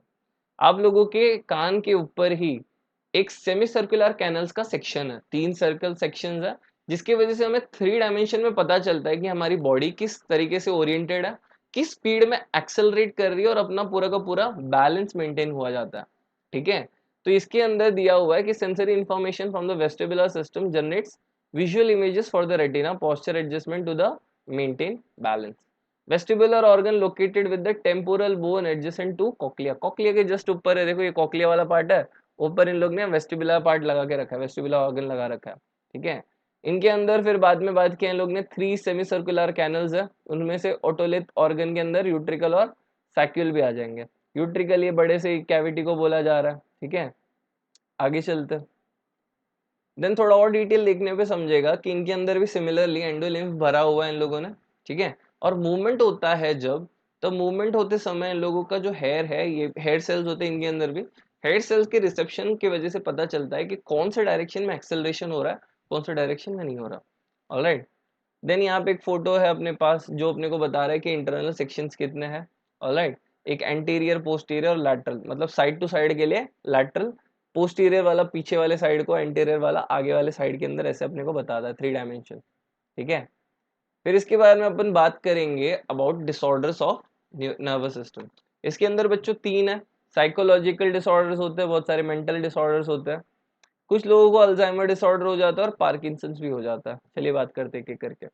साइकोलॉजिकल डिसऑर्डर के अंदर इनको मेंटल डिसऑर्डर भी बोला जाता है, क्योंकि इनके अंदर एक इंसान की मानसिक क्षमताएं हैम्पर हो जाती है, मतलब इसके अंदर चेंज हो जाती है, ठीक है, नॉर्मल से थोड़ा सा बदल जाती है। Includes a wide range of condition that affects mood, thinking और बिहेवियर। इनके मूड, थिंकिंग और बिहेवियर पे बहुत ज्यादा असर पड़ता है। It affects multiple areas of the life and creates distress for the person suffering from it. मतलब ये जो भी इंसान इसको सफर करता है साइकोलॉजिकल डिसऑर्डर से, उनका नॉर्मल जिंदगी जी पाना काफी हद तक मुश्किल हो जाता है, उनको कभी ना कभी किसी इंसान की सपोर्ट जरूरी पड़ती रहती है, ठीक है।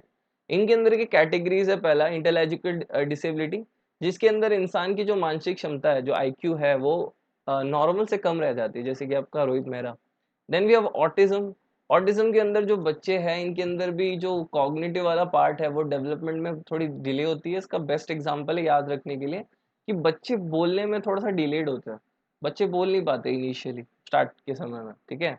बाइपोलर डिसऑर्डर के अंदर अपन बात करते हैं जब आप लोगों की ब्रेन के अंदर थोड़े से चेंजेस आ रहे हैं, जिसकी वजह से आपको बोला जा सकता है कि बहुत सारे अलग अलग इफेक्ट देखने मिलते हैं। डिप्रेशन, ठीक है, anxiety, attention deficit hyper active disorder. Attention deficit मतलब अटेंशन की कमी के होने की वजह से आपके अंदर हाइपर एक्टिविटी आ रही है, ये डिसऑर्डर हो रहा है आपको, ठीक है। स्ट्रेस रिलेटेड डिसऑर्डर, मतलब अलग अलग चीजों की वजह से स्ट्रेस हो सकता है, चेंजेस आ रहे हैं अचानक से, ट्रॉमा हो सकता है। पहला अपन देखते हैं इसके बारे में अल्जाइमर डिसऑर्डर। अल्जाइमर के अंदर एक्चुअल में ये एक न्यूरोडिजेनरेटिव डिसऑर्डर है, मतलब इसके अंदर आपके जो न्यूरॉन्स है वो डेड हो जा रहा है। अब ये क्यों हो रहा है, पहले इधर लिखा हुआ it is the most common form of dementia, मतलब इंसान यहाँ पे सारी चीजें भूलने लग जाता है, एंड इनकी जो नॉर्मल ब्रेन प्रोसेसिंग है ये भी खराब हो चुकी है। Its incidence increases with the age, ठीक है। अल्जाइमर डिसऑर्डर के अंदर आपको डिमेंशिया होने लगेगा। डिमेंशिया एक कंडीशन है जिसके अंदर इंसान भूलने लग जाता है और बाकी सारी चीज़ों के अंदर भी इश्यूज आने लगती है। ये जो आपका जो कंडीशन है most of the time age के साथ आता है, जैसे जैसे आप बूढ़े होते जाओगे वहाँ पे आपको ये कंडीशन देखने मिलती है मोस्ट ऑफ द टाइम, ठीक है, क्योंकि आपके न्यूरॉन्स डेथ होने लग जाती है जैसे आप बूढ़े होते जाओगे। यहाँ पे आपको कॉग्निटिव फंक्शन के अंदर सोचने में, कुछ चीज़ याद रखने में, किसी चीज़ के बारे में समझ पाने में, बिहेवियरल एबिलिटीज़ में, सब में थोड़ा सा इशू आने लगेगा, ठीक है। It occurs most of the time because of क्लोने, आपकी जो कोलिनर्जिक वाले है एसिटाइल कोलाइन के साथ जो आप लोगों के न्यूरॉन्स रिएक्ट करते हैं वो, उनकी डेथ होने लगती है और बाकी सारे न्यूरॉन्स भी जनरली डेथ होने लगती है। Alright, accumulation of amyloid protein, ये जो प्रोटीन्स जैसी चीज़ है यहाँ पे आके एक्यूमुलेट होने लगती है, जिसकी वजह से इनका जो सिनेप्स वाला पार्ट है वो हो नहीं पाता। अगर आप लोगों के न्यूरॉन्स को सिनेप्स नहीं हो पा रहा है, बरोबर से इंफॉर्मेशन नहीं आ रही, तो आपका जो न्यूरॉन है वो धीरे धीरे खराब होने लग जाएगा, उसको डिस्ट्रॉय कर दिया जाएगा। There is no cure for Alzheimer's, मतलब इसका कोई इलाज नहीं है अभी के लिए, बट ट्रीटमेंट है जिसकी वजह से चीजें स्लो हो सकती है। आपका डिसीज जो बहुत ज्यादा प्रोग्रेस कर रहा है वो थोड़ा धीरे धीरे होगा। ऑलराइट, पार्किंसंस वाले के अंदर आपका जो डीजनरेशन हो रहा है डोपामिन प्रोड्यूसिंग न्यूरॉन्स का, जो आपके अंदर जो बहुत ज्यादा हैप्पी हार्मोन्स होते हैं उसकी वजह से, in CNS causes Parkinson disease. Symptom इनके अंदर develops gradual over the years, धीरे धीरे डेवलप होती है। एग्जांपल है इनके अंदर के ट्रेमर्स, आपकी बॉडी शेक होने लग जाती है, कभी कभी स्टिफ हो जाती है। डिफिकल्टी इन वॉकिंग, चलने में दिक्कत, बैलेंस करने में या फिर किसी चीज को कोऑर्डिनेट करने में, लिखने में भी बड़ी दिक्कत होती है। ऑलराइट, तो ये था हमारा आज का सेशन जिसके अंदर हमने पूरा का पूरा चीज कवर कर लिया। अगर आपको ये वीडियो पसंद आया तो अपने दोस्तों के साथ शेयर ज़रूर कर दीजिए, ठीक है? और अगर आपको कोई भी डाउट है इसके अंदर, तो आप अपनी राय अपने कमेंट्स के अंदर डाल सकते हो, हम लोग उसको रिप्लाई ऑब्वियसली करेंगे, ठीक है? और सब्सक्राइब टू आवर चैनल बड़ा इंपॉर्टेंट है, अपने दोस्तों को भी भेजो, सब्सक्राइब करवाओ। चलिए, थैंक्स फॉर वॉचिंग।